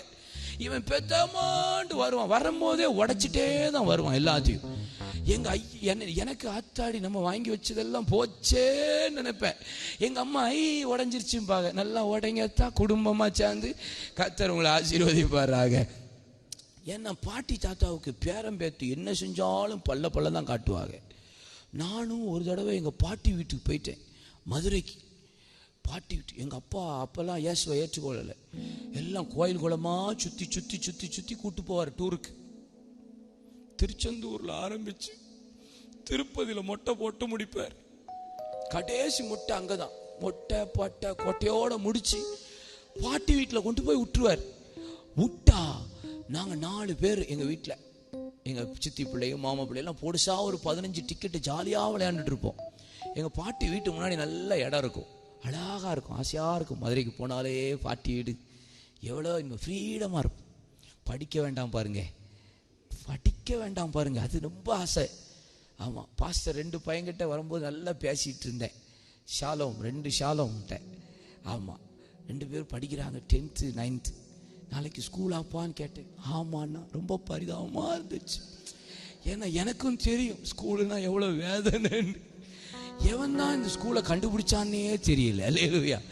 படிப்பே இல்லாத ஒரு வாழ்க்கை இருந்தா எவ்வளவு நல்லா இருக்கும். உங்களுக்கெல்லாம் சப்போர்ட் பண்ற ஒரு கை தட்டியல. ஆமா, ஏதோ படிச்சு கிடிச்சு முடிச்சு வந்துட்டோம். அப்புறம் எங்க பாட்டி வீட்டு போய் விளையாண்டுட்டு இருந்தோம். முன்னாடி ஒரே ஒரு தென்னை மரம் தான் இருக்கும் பாருங்க, ரொம்ப பெருசு. நல்லா விளையாண்டுட்டு இருந்தோம். என்னை ஏற்றி விட்டாங்க அந்த தென்னை மரத்தில். நானும் ஏறிட்டேன், பாதி தூரம் ஏறிட்டேன். அப்படின்னாங்க. மேலே இளநியை போய் பிடிச்சிட்டேன். ஏறுனே இறங்க முடியல, தொங்கிட்டு இருக்கிறேன். கீழே பார்த்தா ஏற்கனவே எல்லாம் பொடிசு, எல்லாம் எறும்பா தெரியுதுங்க. ஆத்தாடி, இங்கிட்டு திரும்பி பார்த்தா எங்க ஐயா அங்க இருந்து வந்தாரு, வயிறெல்லாம் கலக்கிருச்சு. ஆத்தாடி, சோழி முடிஞ்ச இன்னைக்கு அப்படின்ட்டு எங்க ஐயா உள்ள என்ட்ரியை கொடுத்துட்டு வாராரு. உள்ள நுழையும் போதே நம்ம பேரை சொல்லிட்டு தான் வருவார், ஏன்னா நான் தான் வீட்டில் கடைசி. கார்த்தி எங்க ஐயா, என் முதலாளி அப்படிம்பாரு. முதலாளி மேலே தொங்கிட்டு இருக்கிறாரு. எங்க அப்பா எல்லாத்தையும் பார்க்குறாரு, எல்லாம் இப்படி பார்க்குது. என்னடான்னு பார்த்தா நான் மேலே. எங்க அப்பா தென்னை மரத்து பக்கத்தில் வந்துட்டு, தம்பி டீ பாச்சார், சோழி முடிஞ்சோம்டா. எங்க அப்பா சொன்னார், தம்பி பயப்படாத, அப்பா நான் இருக்கேன். நீ மேலேருந்து கீழே விழுந்தாலும் அப்போ நான் கையை நீட்டி பிடித்து கொள்வேன். என்னை உற்சாகப்படுத்தினேன். எங்கள் அப்பா இன்ஸ்ட்ரக்ஷன் கொடுத்தார், ஆலோசனை கொடுத்தார். மேலே இருக்கிற காலை விட்டாலும் பரவாயில்ல, கையை சரிப்பா மெதுவாக இருக்கு. எங்கள் அப்பா சொல்ல சொல்ல சொல்ல இறங்கி பாதி தூரம் வந்துட்டேன். இறங்கும் போது இந்த சிராலாம் குத்தும் பத்தியெல்லாம் குத்தி ஒரே ரத்தம் வருது, காந்துது. ஆனால் எங்கள் அப்பா ஒரு ஸ்டேட்மெண்ட் கொடுத்தாரு பாருங்க, இந்த வயசில் ஒரு வயலும் இந்த மாதிரி தென்னைமரம் இருக்க மாட்டான்டா அப்படின்னாரு. வந்த ரத்தம்லாம் உள்ளே போயிட்டு, அந்த மாதிரி ஒரு என்கரேஜ்மெண்ட்டு. ஆமாம், மெதுவா. எங்கள் அப்பா உயரத்துக்கு வந்துட்டேன். எங்கள் அப்பா கையை நீட்டி வாங்கி இறக்கி கீழே வச்சாக. எங்கள் அப்பா ஸ்டேட் ஹாக்கி பிளேயர். அன்னைக்கு என்னை இறக்கி வச்சு ஃபுட்பால் விளாண்டாரு. அடின்னா அடி, உங்க வீட்டு அடியா எங்க வீட்டு அடியா, பின்னாடி சட்டையை பிடிச்சி இப்படி தூக்கி விட்டு அடிச்சாரே ஒரு அடி. பொந்துன்னு போய் விழுந்தேன். அன்னைக்கு 4th ஸ்டாண்டர்ட், ஃபர்ஸ்ட் முறை எங்கள் அப்பாட்ட அடி வாங்குறேன். சட்டையை பிடிச்சி ஒரு வீட்டுக்குள்ளே ஒரு ஓட்டுச்சாய் வீடு இருக்கும், உள்ளே விட்டு கதவை பூட்டி. அன்னைக்கு தான் எனக்கு தெரியும் இந்த கதவை பூட்டி அடிக்கிறதுனா என்னன்ட்டு. ஆமாம், காது ரெண்டும் புகை பறக்குது, தலையை சுற்றி ஒரே பட்டர்ஃப்ளைவாத்தான் இருக்கு. கீழே ஒரு சத்தம் ஆட்டி எங்க பாட்டி அங்கிருந்து ஸ்லோ மோஷன்ல ஓடி வராங்க. எம்மா என் புள்ள அப்படின்னா ஓடி போயிருங்கன்ட்டாரு எங்க ஐயா. எங்க அம்மா அங்கிருந்து ஒரு ஓட்டம், வெளுத்துருவோம் பிள்ளை செஞ்ச காரியத்தை பார்த்தியா அப்படின்னு. அட்டின்னா அட்டி 20 நிமிஷம் வச்சு செஞ்சுட்டார். ஆமா, 20 மினிட்ஸ் ஆஃப்டர் சோழி முடிஞ்சு வெளியே போயிட்டேன். எங்க அப்பா கிளம்பி போயிட்டாரு. இந்த மாதிரி ஒரு ஸ்டெப்ஸ் இருக்கும் எங்க பாட்டி வீட்டு வாசல்ல. உட்காந்துட்டு அழுகிறேன். எங்கள் அப்பா அடிச்சு விட்டாரு. ஏங்கி அழுகுறேன். அப்போ எங்கள் சித்தப்பா வந்து, எங்கள் மாமா வந்து, ஏன்டா அழுகிறேன், நான் உன்னை சர்க்கஸ் கூப்பிட்டு போகிறேன்னு என்னை தேத்துறாங்க. இந்த பிகு பண்ணுறதா பிணுக்கிறதா அப்படின்னாச்சு. வந்த ஆள்கிட்டெல்லாம் சாப்பாடு கொண்டு வந்தாங்க அப்படின்னாச்சு. எல்லாத்துட்டையும் பிகு பண்ணியாச்சு. கடைசியில் ஒரு 1 மணி நேரம் கழித்து அழுதுகிட்டே இருக்கேன், கண்ணெல்லாம் வீங்கிட்டு. எங்கள் அப்பா வெளியே போனாங்க. ஒரு 3:30க்கு உள்ளே வந்தாங்க. நான் அழுதுகிட்டு இருக்கேன் வாசலில் உட்காந்து. எங்கள் அப்பா பார்த்தவனுடைய குனிஞ்சிக்கிட்டு, எங்கள் கை நிறைய சாக்லேட் வாங்கிட்டு வந்தாங்க. சாக்லேட்டை பார்த்தவொன்னே உள்ளெல்லாம் நல்லா ஜாலியாக இருக்குது, ஆனால் வெளியே வான்னு அழுகுறோம். அழுதுட்டு எங்கள் அப்பா பக்கத்தில் உட்காந்து சாக்லேட்டை என் மடியில் போட்டு என் தோள் மேலே கையை போட்டு சொன்னார், என் அப்பா உன்னை எதுக்காக அடித்தேன், அப்பா உன்னை எதுக்காக தண்டித்தேன், இதெல்லாம் நான் மறந்துட்டேன். ஒரு நாள் ஜபத்தில் இருக்கும்போது ஆவியானவர் காமிச்சது, உன்னை எதுக்காக நான் அடித்தேன், உன்னை எதுக்காக கடிந்து கொண்டேன், உன்னை எதுக்கு அப்பா அடிச்சேன்னு தெரியுமா? நீ என் செல்ல பிள்ளை, என் கடைசி பிள்ளை, என் ராஜா, என் தங்கம், என் முதலாளி. நீ மேலேருந்து கீழே விழுந்து கை கால் உடஞ்சிச்சுன்னா அப்பா நான் யார்கிட்டப்பா போய் நிற்பேன்? என் பிள்ளை செத்து போயிட்டு நான் யார்கிட்டப்பா போய் பிச்சை கேட்பேன்? என் பிள்ளைய நான் இழக்க நான் வருவேனா? அப்பா எதுக்காக நடிச்சேன்? என் பிள்ளை எனக்கு உயிரோட வேணுமே, நீ இது மாதிரி செய்யக்கூடாதுன்னு நடிச்சேன். எங்கள் அப்பா ஏங்கி அழுதார். என் தகப்பன் கண்களில் கண்ணீர் வந்தபோது அவர் அடித்த அடிகள் எனக்கு இன்பமாய் மாறியது. நீதிமான் என்னை தயவாய் கொட்டட்டும், அது என் தலைக்கு என்ன போல இருக்கும். கடிந்து கொள்ளுதலை வெறுக்கிறவன் மிருக குணமுள்ளவன். கடிந்து கொள்ளுதல் வருதா, சிற்றை வருதா, கசப்பான ஒரு பாதை வருதா, கர்த்தர் உங்களை நடத்துறாரா, என்னை முன்னும் பின்னும் நெருக்குகிறார், ஆனாலும் கர்த்தருடைய கிருபை என்னை சூழ்ந்து கொள்ளுகிறது, என்னை பண்படுத்துகிறார், என்னை பலப்படுத்துகிறார் தீவிரமா. அல்லேலூயா. அவன் சொன்னான் இவன் சொன்னான்னு மூக்கோளிட்டு இருக்க மாட்டோம் பாருங்க. கர்த்தர் நம்மளை பலப்படுத்துகிறவ. என்ன வந்தாலும் எது இருந்தாலும், யார் கைவிட்டாலும், என்ன காரியம் சம்பவித்தாலும், ஓ நாங்கள் ஆராதிக்கிற எங்கள் தேவன் தப்புவிக்க வல்லவராய் இருக்கிறார். நீ தப்புவியாமல் போனாலும் நீ நிறுத்தின பச்சளையை வணங்குவதில்லை. கர்த்தர் பண்படுத்துகிறார்.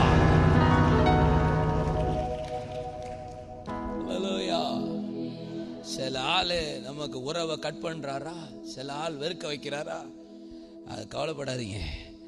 உங்களை கர்த்தர் மோல்டு பண்ணிட்டு இருக்கிறாருன்னு அர்த்தம். மோல்டு பண்ணி கோல்டா வெளியாத்துறதுக்கு கர்த்தர் பிளான் போட்டுட்டு இருக்கிறாருன்னு அர்த்தம். ஆமென், அல்லேலூயா. என்ன வந்தாலும் எது நடந்தாலும் ஆமென் சொல்லுங்க. அப்போஸ்தலனாகிய பவுல் சொல்லுகிறார், நிர்வாணமோ நாசமோசமோ பட்டயமோ வருங்காலமோ நிகழ்காலமோ இது ஒன்றும் கிறிஸ்துவின் அன்பை விட்டு என்னை பிரிக்காதென்று நான் நிச்சயித்திருக்கிறேன். வாழ்வோ சாவோ கர்த்தருக்காக.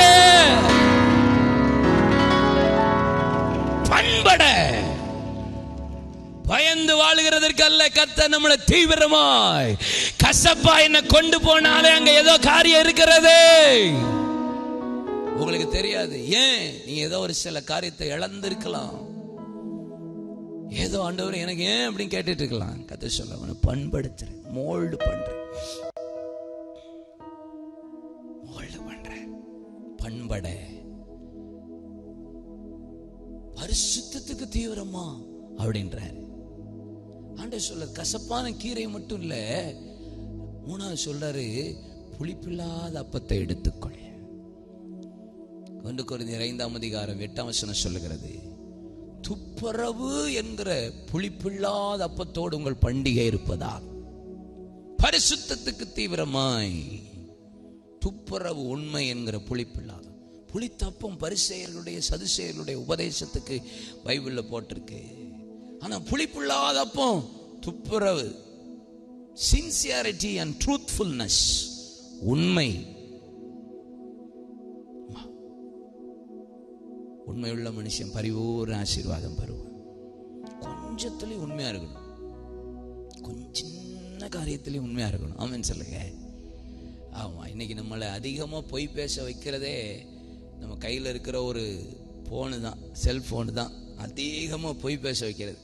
கிளம்பிட்டியலா, அந்த வந்துகிட்டே இருக்கோம்ல, வீட்டில் தான் இருப்பான், ஆனா கிளம்பிட்டா வந்துட்டே இருக்கும். அப்பயே ஒரு பொய். வழியில எந்த இடத்துல இருக்கு, அந்த பக்கத்துல வந்துட்டோம்ல, அங்க இன்னும் 1/2 மணி நேரம் 1 மணி நேரம் ஆகும். 2வது பொய். நோ, சின்ன விஷயத்துல சின்ன காரியத்துல கூட உண்மையா இருக்கணும். ஆமென் சொல்லுங்க. ஒரு சின்ன காரியம். பைபிள்ல பல மண்டபங்கள் இருக்கு. வாசல் மண்டபம் இருக்கு, நட மண்டபம் இருக்கு, சாலமோன் மண்டபம் இருக்கு, பார்வோன் குமாரத்திக்கு மண்டபம் இருக்கு, ராஜா பிரவேசிக்கிற மண்டபம் இருக்கு, ஓய்வு நாள் மண்டபம் இருக்கு, பல மண்டபம் இருக்கு. ஆனா இந்த வாசல் மண்டபம்னு ஒன்று இருக்கு பாருங்க. இந்த வாசல் மண்டபம் எதுக்கு செய்வாங்கன்னா, சத்தியம் பண்றதுக்காக உபயோகப்படுத்துகிற ஒரு மண்டபம்.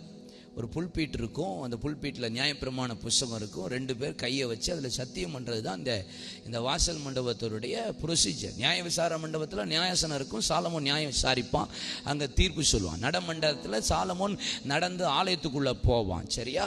இப்படி பல பார்வோன் குமார்த்திக்கு மண்டபம். அங்கே பார்வோன் குமார்த்தி இருந்தால் வேற யாருமே கிடையாது. சிங்கார மாளிகையாக அங்கே வைத்து உலாவிக்கிட்டு இருந்தான். ஆனால் அங்கே கர்த்தர் உலாவில். ஆனால் இந்த நட மண்டபம் பார்த்தீங்கன்னா, அவன் பார்த்தீங்கன்னா இந்த புல்பீட்டு மேலே அந்த நியாயப்பிரமாண புஸ்தகத்தின் மேலே கையை வச்சு சத்தியம் பண்ணுவாங்க. ஆமா, சங்கீதம் மத்தேயு 26ஆம் அதிகாரத்தில் 72ஆம் வசனத்திலிருந்து வாசி பார்த்தீங்கன்னா, இயேசுவை பிடித்து கொண்டு போகிறார்கள். எல்லாரும் சிதறி போன போது பேதுரு பின்பாகவே போய் அங்கே குளிர் காய்ந்து கொண்டிருந்தார்கள். அப்பொழுது ஒரு பெண் சொல்லுகிறார், நீயும் அந்த கலிலேய மனுஷன் கூட இருந்தால் தானையா, உன் பேச்சு, உன் நடவடிக்கை, உன் ஆக்டிவிட்டிஸ் எல்லாம் அவரை போலவே இருக்கிறது என்று சொன்னபோது, அந்த பேதுரு பாருங்க, அழகாக ஒரு வார்த்தை இருக்கும், அவன் வாசல் மண்டபம் அருகே வந்தபோது சபிக்கவும் சத்தியம் பண்ணவும் தொடங்கினான்.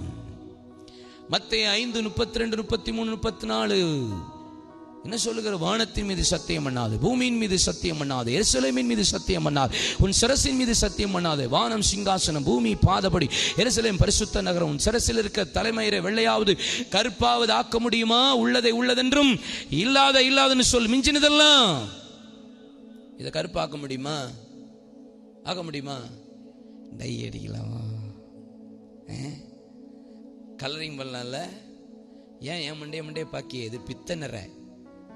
ஆமாம், இது தேன் பட்டுருச்சு, அதனால வெள்ளையாயிட்டு. அல்லேலூயா. ஆமாம், கருப்பாக்க முடியுமா? கலரிங் பண்ணிக்கலாம். சரி, ஒரு வாரம் கழிச்சு பேன், 2 வாரம் கழிச்சு பெப்பரை பேன் ஆயிரும். 1 மாசம் கழிச்சு உள்ளதும் தெரியும்டா அப்படின்னு மொத்தமாக வந்து வெளியே நிற்கும். திருப்பியும் கலரிங் பண்ணணும். அப்படி தானம்மா? கரெக்டு தானே? அப்போ உள்ளது சிலர் கலரிங் பண்ணலாம், தப்பு இல்லை, அது உங்கள் இஷ்டம், அது பண்ணிக்கோங்க. எப்படினாலும் வெளியே தெரிஞ்சிடும். கரெக்டா? ஆமாம். அப்போ சத்தியம் பண்ணுற இடம்னாலே எங்க உண்மை இல்லையோ அங்கதான் சத்தியம் வருது. ஆகான் பேசினான் பொய். சத்தியம் எப்போ வருது? பொய் இருக்கு, உண்மை இல்லை. அப்போ பொய் இருக்கு, அதான் உண்மை இல்லை. ஆகான் பேசினான் பொய், அனனியாள் சப்ராள் பேசினார்கள் பொய், கேயாசி பேசினான் பொய். உண்மை இல்லை. ஊழியத்தில் உண்மை இல்லை, குடும்ப வாழ்க்கையில் உண்மை இல்லை, கணவன் மனைவிக்குள்ள உண்மை இல்லை. என் ஃப்ரெண்டு ஒருத்தன் ஹைகோர்ட்டில் வக்கீலாக இருக்கிறான். அடிக்கடி சொல்லுவான், அவன் ஆண்டவர் அறியாதவன். மாப்பிள்ள, உங்கள் ஆளுக்கு தான்டா வேகமா கல்யாணம் முடிச்சுட்டு வேகமா பெரிய வராங்க அப்படிமா. யாரு யாரு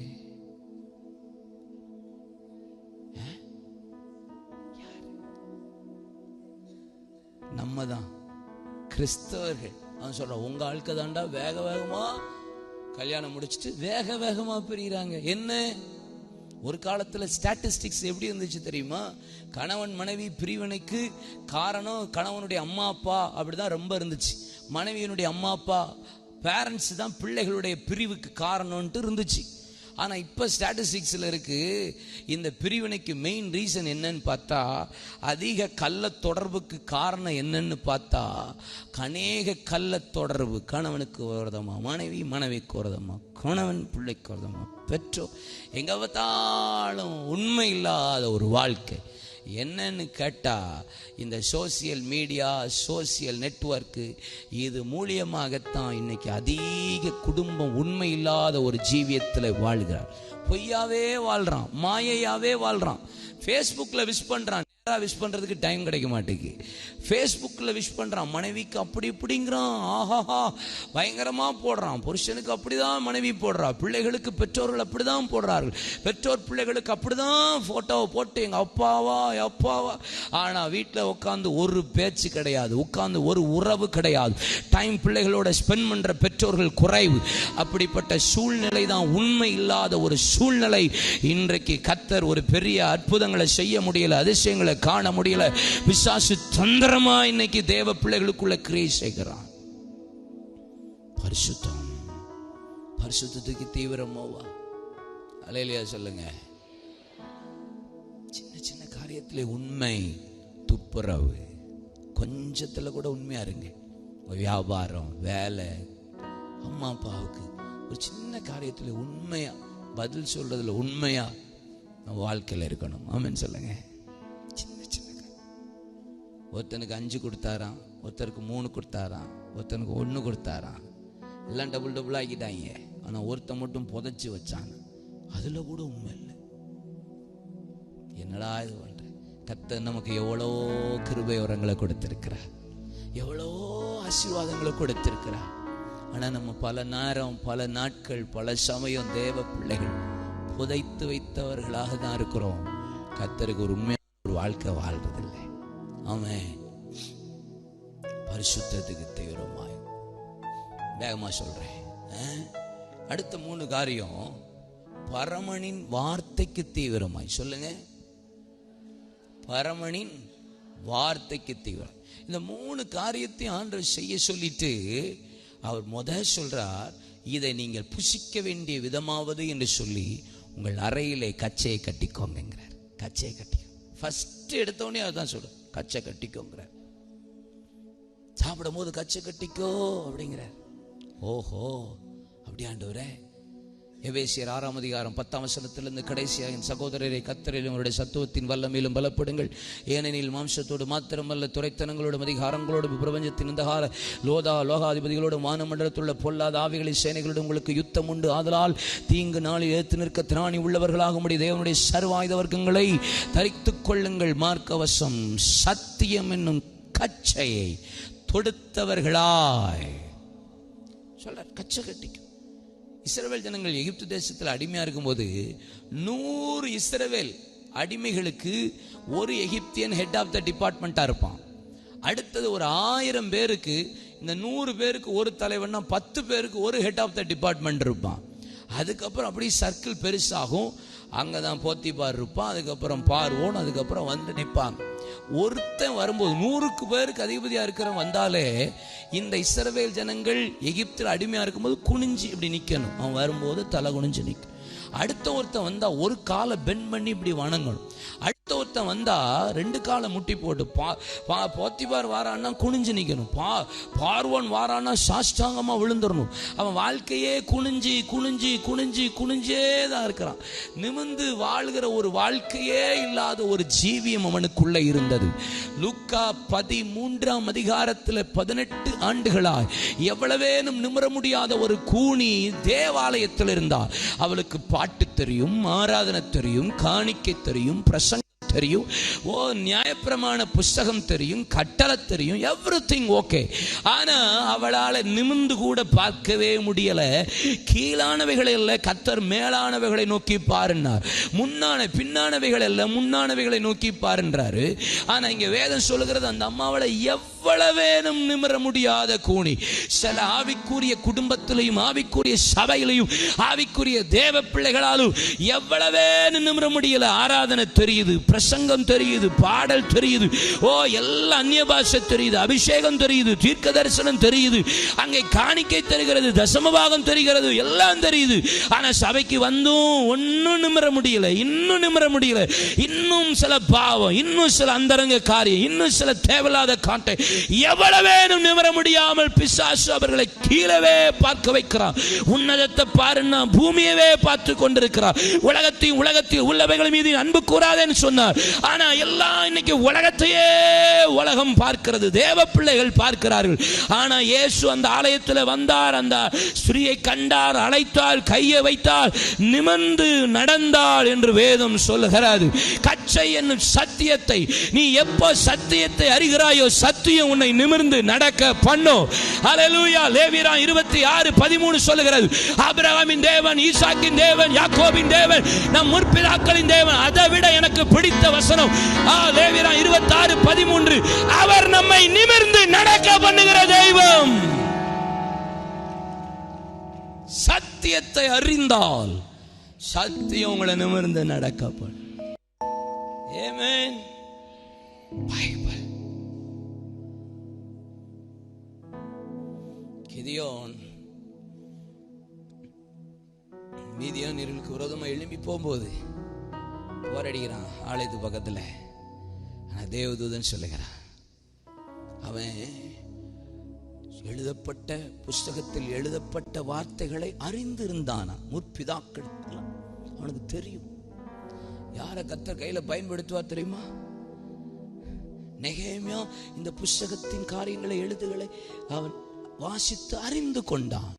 தானியேல் புஸ்தகத்தில் எழுதப்பட்ட வார்த்தைகளை வாசித்து அறிந்து கொண்டான்.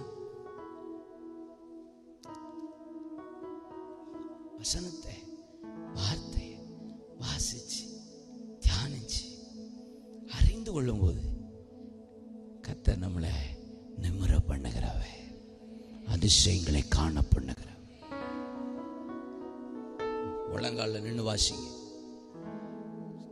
சர்ச்சில் இப்போ ரொம்ப பல இடத்துல இங்கெல்லாம் பைபிள்லாம் கொண்டு வந்திருக்கீங்க. பல இடத்துல இப்போ பைபிள்லாம் கிடையாது, எல்லாம் செல்போனில் தான் பார்க்குது பைபிளையே. இயேசுவின் நாமத்தில் அந்த செல்போன்லாம் உடைவதாக சொல்லுங்க. அல்லேலூயா. ஆமாம், நம்ம கையில் வச்சிருக்கிறது ஹோலி பைபிள், ஹோலி செல்போன் இல்லை. செல்போன் ஹோலி ஆகாது. நம்ம கையில் வைத்திருக்கிற வேதம் தான் பரிசுத்தமான வேதம். அல்லேலூயா. ஆமா, 1945 கர்நாடகாவில் பிஃபோர் இண்டிபெண்டன்ஸ் டே, அதற்கு முன்பாக மகாத்மா காந்தி கர்நாடகாவில் ஒரு 8 வயசு பையனை மேடைக்கு கூப்பிட்டு மத்தேயு 5, 6, 7 அதிகாரத்தை வாசிக்க சொன்னார். மகாத்மா காந்தி வாசிச்சுட்டு அந்த வேதத்தை வாங்கி கையில் வச்சுக்கிட்டாரு. மகாத்மா காந்தி சொன்னார், இந்த 3 அதிகாரத்தின்படி இந்த இந்திய தேசத்தில் இருக்கிற கிறிஸ்தவர்கள் மாத்திரம் கை கொண்டால் மாத்திரம் போதும், இந்த India become a Christian country. ஆனால் அதுதானே செய்ய மாட்டானுங்க இவனுங்க அப்படின்னாரா. இந்த 3 அதிகாரத்தை வாசித்து செயல்பட்டாலே, வாசிக்கிறது மாத்திரமல்ல, நம்ம கை கொள்ளுகிறவர்களாக இருக்கணும். கேட்கிறவர்கள் மாத்திரமல்ல, அதன்படி செய்கிறவர்களாய் நம்மளை ஒப்பு கொடுக்கணும். ஆமா, இன்னும் பல விடுதலை, அற்புதம், அதிசயம், நன்மைகள், ஆசீர்வாதம், சுகம், மேன்மை ஏன் வரல? வசனம் தியானிக்கணும். ஆண்டவரே எனக்கு போதிங்க, எனக்கு கற்றுக் கொடுங்க. சிடி டஸ்ட் அப்படிங்கிற ஒரு மிஷனரி ஊழியக்காரர், எத்தனை பேருக்கு தெரியும் தெரியல. சிடி ஸ்டட் இங்கிலாந்துல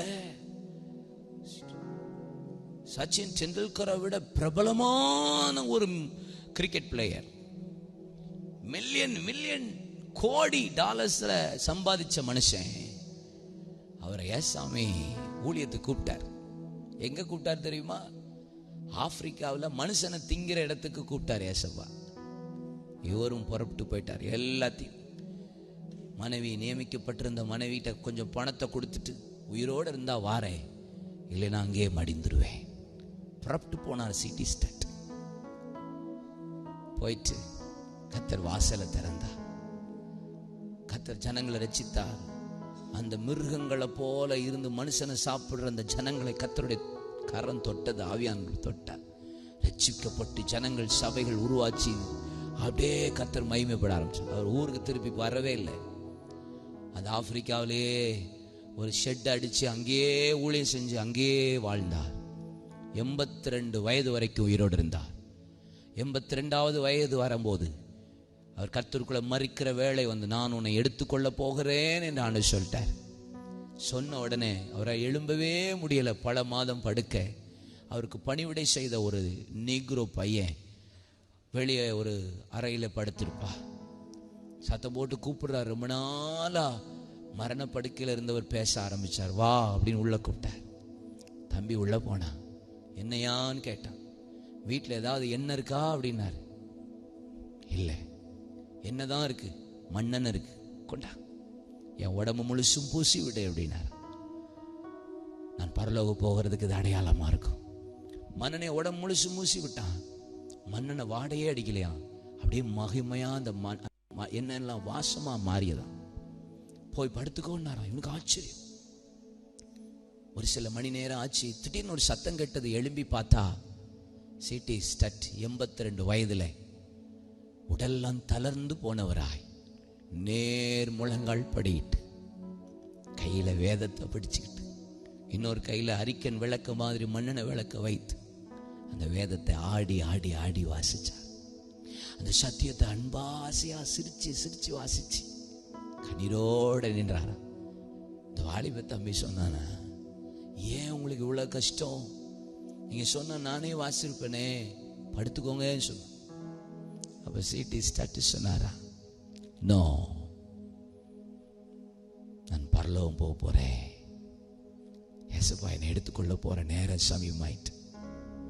இந்த வேதத்துல எங்கேயாவது கர்த்தருக்கு பிரியமில்லாத ஏதாவது ஒரு காரியத்தை நான் செஞ்சிருந்து இருப்பேன். ஆனால் இன்னும் இந்த வேதத்துல ஏதாவது ஆண்டவருக்கு பிரியம் இல்லாம, அவர் சொன்ன வார்த்தைக்கு கீழ்ப்படியாம ஏதாவது ஒரு செஞ்சிருந்தா என்னை ஒப்பு கொடுத்துட்டு இருக்கிறேன். இன்னும் நான் கீழ்ப்படிய வேண்டிய ஏதாவது ஒரு பகுதி இருக்கான்னு நான் தேடி தேடி பார்த்துக்கிட்டு இருக்கிறேன். அப்படியே அந்த வசனத்தை வார்த்தையை இன்பமா வாசிச்சு அழுதுட்டே இருந்தார். இன்னும் நான் ஏதாவது கற்றுக்கொள்ள வேண்டிய, இன்னும் கடைபிடிக்க வேண்டிய, கை கொள்ள வேண்டிய, இன்னும் நான் கீழ்ப்படிய வேண்டிய ஏதாவது ஒரு வசனம் இருக்கா அப்படின்னு தேடி தேடி வாசிக்கிறேன். நீ போய் படுத்துக்கோ அப்படின்னாராம். ஒரு அரை மணி நேரம் ஆனது. திடீர்னு அந்த பையன் தூங்கிட்டு இருந்தவன் எழும்புனா. உள்ள போய் பார்த்தா அந்த வேதத்துக்குள்ள தன் முகத்தை பதித்தவராய் கண்ணீர் ஓடிக்கொண்டிருக்க விளக்கு விழுந்து அப்படியே கர்த்தருக்குள் மரித்தார். கடைசி தருணம் வரைக்கும் வேதத்தை வாசிச்சு இன்னும் ஏதாவது செய்ய வேண்டியிருக்கா, இன்னும் நான் ஆண்டவருக்கு ஏதாவது பிரியமா வாழறதுக்கு ஏதாவது ஒரு பகுதி இருக்குதா, இன்னும் நான் சரி செய்ய வேண்டியது இன்னும் காரியம் இருக்குதா, இன்னும் ஆண்டவருக்கு பிரியம் இல்லாம ஏதாவது வாழ்ந்துட்டு இருக்கிறான், ஏதாவது சொல்லித்தாங்கன்னு வேதத்தை எடுத்து கடைசி சனப்பொழுது வரைக்கும் வாசிச்சார் வாசிச்சார் வாசிச்சார் வாசிச்சார். சத்தியம் அது ஒண்ணுதான் என்னை விடுதலையாக்கும்.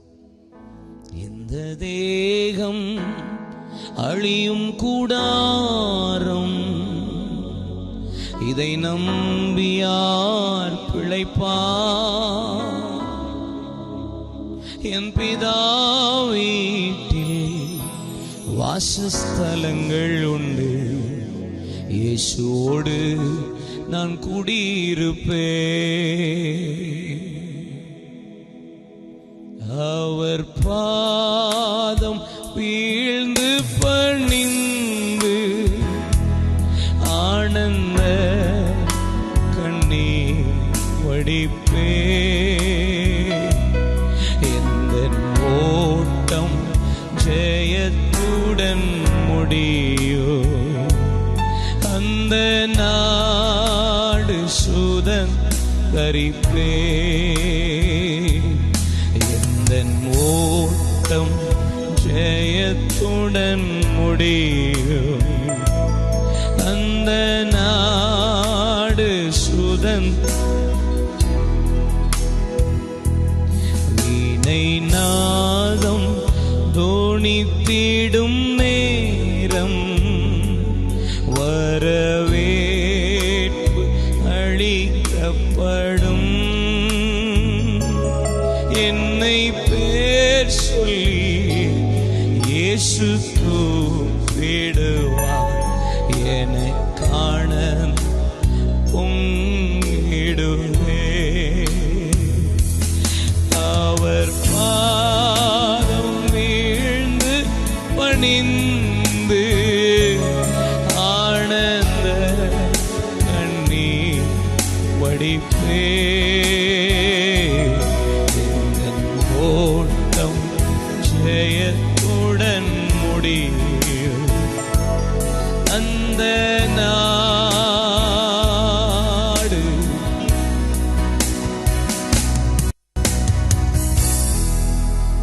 ஒரே ஆசை, அல்லேலூயா.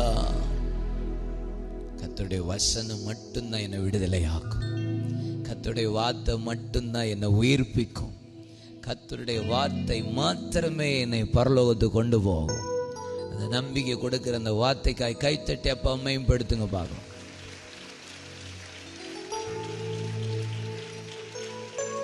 அற்புத அற்புத அடையாளங்கள் செய்த பலர் இந்த உலகத்தில் ஊழியக்காரர்கள் வெளிப்பட்டார்கள். அதை மட்டும் ஃபோக்கஸ் பண்ணி மினிஸ்ட்ரி பண்ணியிருப்பாங்க. அது நல்லதுதான், தப்பு இல்லை. ஆனால் இன்னைக்கு பல பேரை காணோம். தீர்க்க தரிசனத்தை மாத்திரம் மையப்படுத்தி சிலர் ஊழியம் பண்ணியிருப்பார்கள், அதுவும் தேவைதான். ஆனால் அன்னைக்கு அதே மாதிரி சிலர் காணோம்.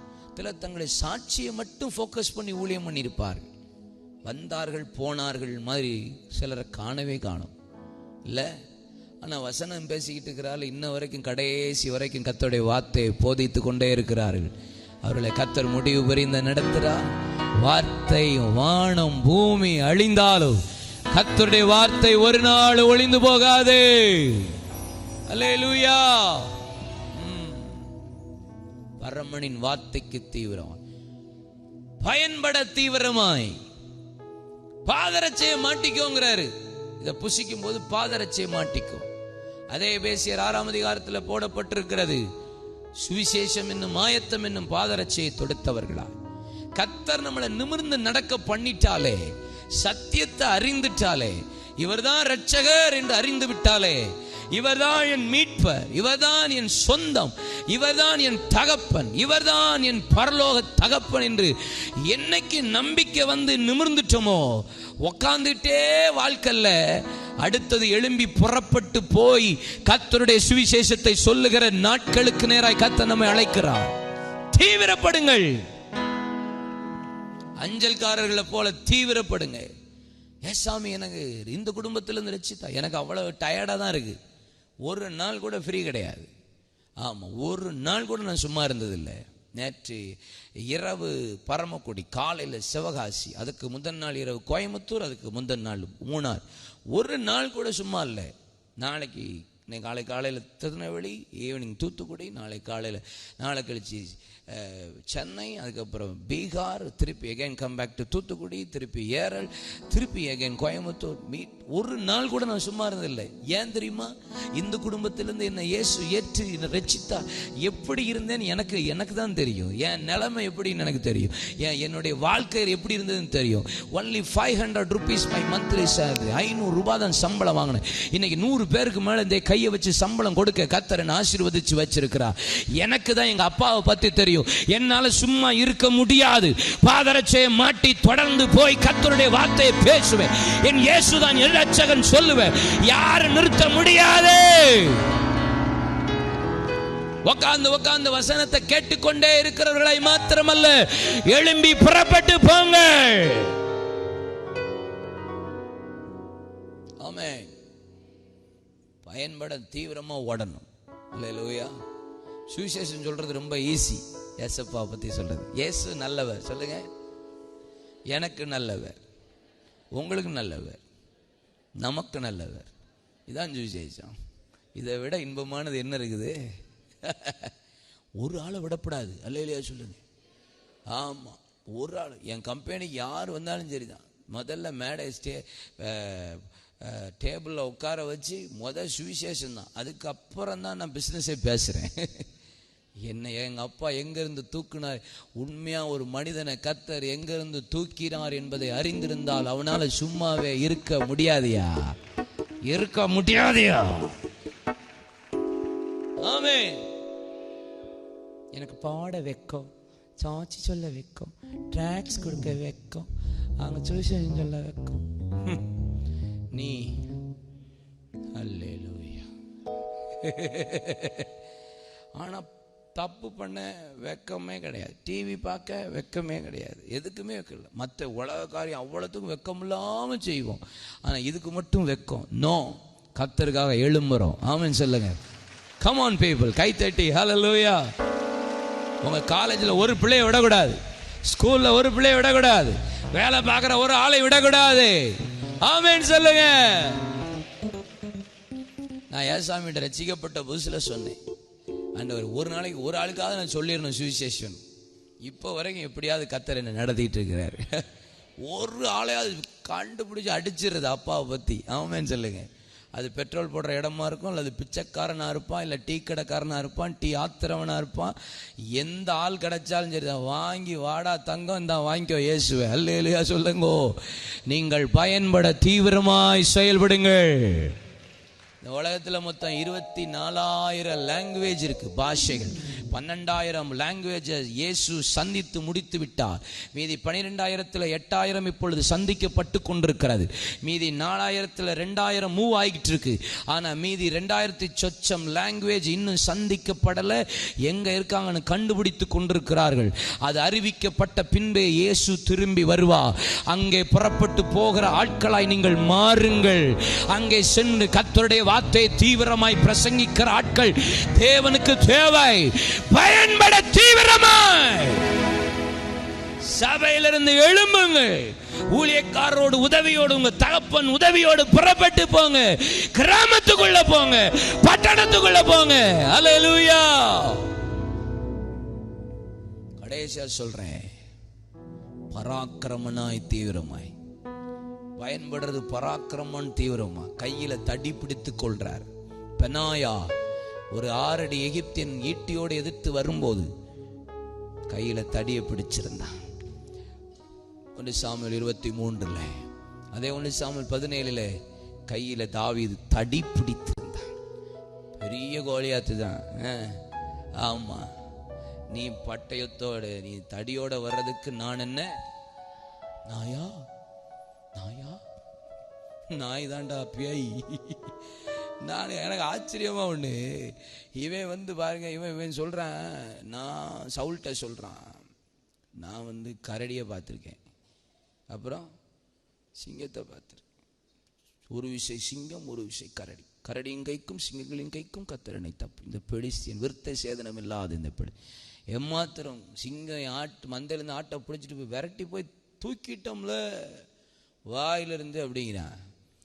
ஆனால் கோலியாத்தை பற்றி பயங்கர பில்டப் கொடுத்து வச்சிருக்கிறாங்க எல்லாவனும் சேர்ந்து மொத்தமாக. இவன் போய் நின்றுட்டு சொல்கிறான், டே நீ தடியோட வர்றதுக்கு நான் நாயா அப்படிங்க. நான் சிங்கத்தையே பார்த்தாலும் கரடியே பார்த்தாலும் உன்னை ரொம்ப பில்டப் பண்ணி வச்சிருந்தாங்க, நீ நாய் தானா? அல்லேலூயா. நான் சிங்கம் கரடியவே பார்த்தேன், நீ நாய் தானடா, நீ ரொம்ப உண்டக்கா. அல்லேலூயா சொல்லுங்கோ. நீ பெரிய ஆளு நினைச்சிட்டு வந்தேன், தடி. ஆமென் சொல்லுங்க. அதிகாரம் வல்லமை கர்த்தர் கரத்துல நம்ம கொடுத்திருக்கிறார். நம்ம கரத்துல கர்த்தர் கொடுத்திருக்க தடி வல்லமையை கொடுத்திருக்கிறார், அதிகாரத்தை கொடுத்திருக்கிறார். எழும்பி புறப்பட்டு போங்க. பராக்கிரமசாலி பெனாயா. ஓ தாவீது பராக்கிரமசாலியாய் புறப்பட்டான். எல்லாரும் பாருங்க பயந்து தொடநடுங்கி பயலா இருக்கிறாங்க. ஆமா, ராஜா முதற்கொண்டு. யாரு? சவுலு. நான் நினைக்கிறேன் சவுலெல்லாம் பக்கெட்டோட கையோட தான் பின்னாடி நின்றுப்பான்னு நினைக்கிறேன். ஆமா, பைபிள் அப்படித்தானே வசனம் போட்டிருக்கியா? அவன் பயந்தான் அப்படின்னு இருக்கு. இஸ்ரவேல் ஜனங்களோடு அவன் பயந்தான் அப்படின்னு இருக்கு. நான் நினைக்கிறேன் ஒரு நாள் இவன் பேசும்போது உடனே பக்கெட்டை தூக்கிட்டு பின்னாடி போயிட்டு வர வேண்டியது தான் வேலையாக இருந்திருக்கும்னு நினைக்கிறேன். பக்கெட்டை தூக்க வேண்டியது, பின்னாடி தூக்க வேண்டியது, பின்னாடி போக வேண்டியது, பக்கெட்டை தூக்க வேண்டியது. இதே சொல்ல வைத்த கலக்கி போயிருப்பான்னு நினைக்கிறேன். பைய ராசாவா நீனு, ஏண்டா அபிஷேகம் பண்ணப்பட்ட என்ன? இஸ்ரவேல்ல முதல் ராஜா வேறு மனுஷன், வேறு இருதயத்தை பட்டு தீர்க்க தரிசன ஆவியை பற்றி தளவாடங்களுக்குள் வயல்வெளிகளுக்குள் ஒழித்து கொண்டு காது கேளாதவனை போல இருந்து அம்மோன் புத்திரர்கள் 2 பேர் ஒருவர் போகாதபடி முறியடித்த இவ்வளவு பெரிய ராஜ்ய வாரத்தை சிறப்படுத்தினாலும் நீ பயந்தாங்கோலியா. ஆனா கர்த்தர் என் கையில தடியை கொடுத்திருக்கிறார், பராக்கிரமசாலியாய் புறப்படுவேன். ஆமென். தேசத்துல இனி எதை கண்டும் பயப்படக்கூடாது, எந்த கோலியாத்தை கண்டும் பயப்படக்கூடாது. அல்லேலூயா. ஆமென். அது கோட்டு போட்ட கோலியாத்தா இருந்தாலும் பயப்படக்கூடாது. கை தட்டுங்க பார்க்கலாம். ஆமா, அது அரைக்கோட்டு போட்டிருந்த கோலியாத்தா இருந்தாலும் பயப்படக்கூடாது. சிப்பா போட்ட கோலியாத்தா இருந்தாலும் பயப்படக்கூடாது. வெள்ளை தாடி இருந்த கோலியாத்தா இருந்தாலும் நல்லா கை தட்டுங்க. ராகாதாராடா சாகாந்தாராடா. என்ன வந்தாலும் போட்டு பார்த்துடலாம். சொல்ல மாட்டேங்கல. நல்லா சத்தமா சொல்லுவோம். எங்கள் பிரசங்கத்தை ஒருவரும் தடுக்க முடியாது. எங்க அப்பாவை பத்தி பேசுறதை இனி ஒரு மனிதனும் தடுக்க முடியாது. No man can stop our preaching. சொல்லுவோம் யா, ரோடா இனி பேசுவோம். இனி 2020 இந்தியா இயேசுவுக்கு என்று பிரகடனப்படுத்துற நாள் வருகிறது. சபைக்குள்ள இனி இவ்வளவு நாள் பேசிட்டு இருந்தோம் 2019 the day of revival. எல்லா சபையை விட்டு வெளியில போய் பேச போறோம். எங்க சுவிசேஷத்தை தடுக்க முடியாது. அப்பா நாமத்தை உயர்த்துறதை தடுக்க முடியாது. கோலியாத்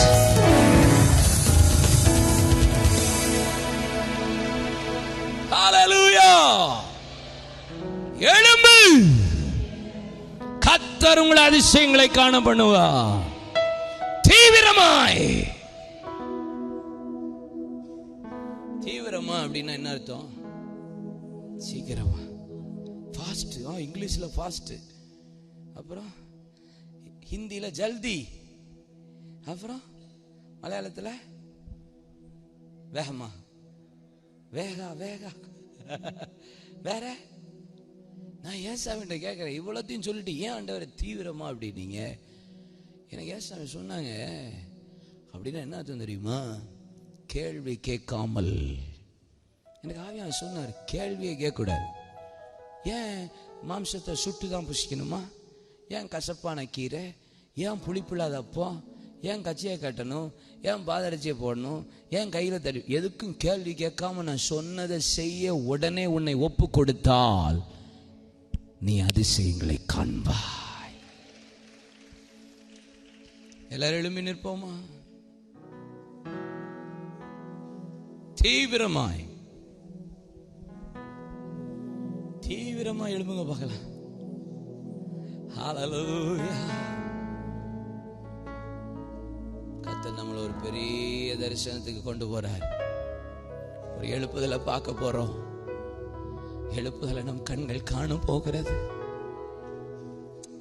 அதிசயத்தை கர்த்தர் காண பண்ண போகிறார். டிசம்பர் மாசத்துக்குள்ள நுழைஞ்சி நம்மளை நடத்திட்டு இருக்கிறாரு. கண்கள் காண்கிற நேரம் வருகிறது. கைகளை உயர்த்தி, இது அமர்ந்திருக்கிற காலம் அல்ல, இது இளைப்பாறுகிற காலம் அல்ல, இது தீவிரமாய் செயல்படுற காலம். ஏசாமி என்னை இருக்கவே விட மாட்டேங்கிறார். ஏசாமி என்னை துரிதப்படுத்துறார், வேகப்படுத்துறார். கண்களை மூடுவோமா? ஆராதனை ஆராதனை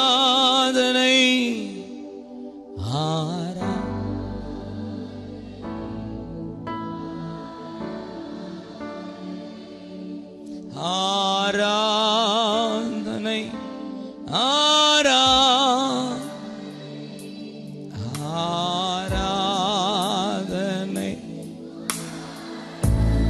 One more time. ஆராதனை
நீங்கள் பார்த்துக் கொண்டிருப்பது உங்கள் ஜாய் டிவி. உங்கள் துக்கம் சந்தோஷமாய் மாறும்.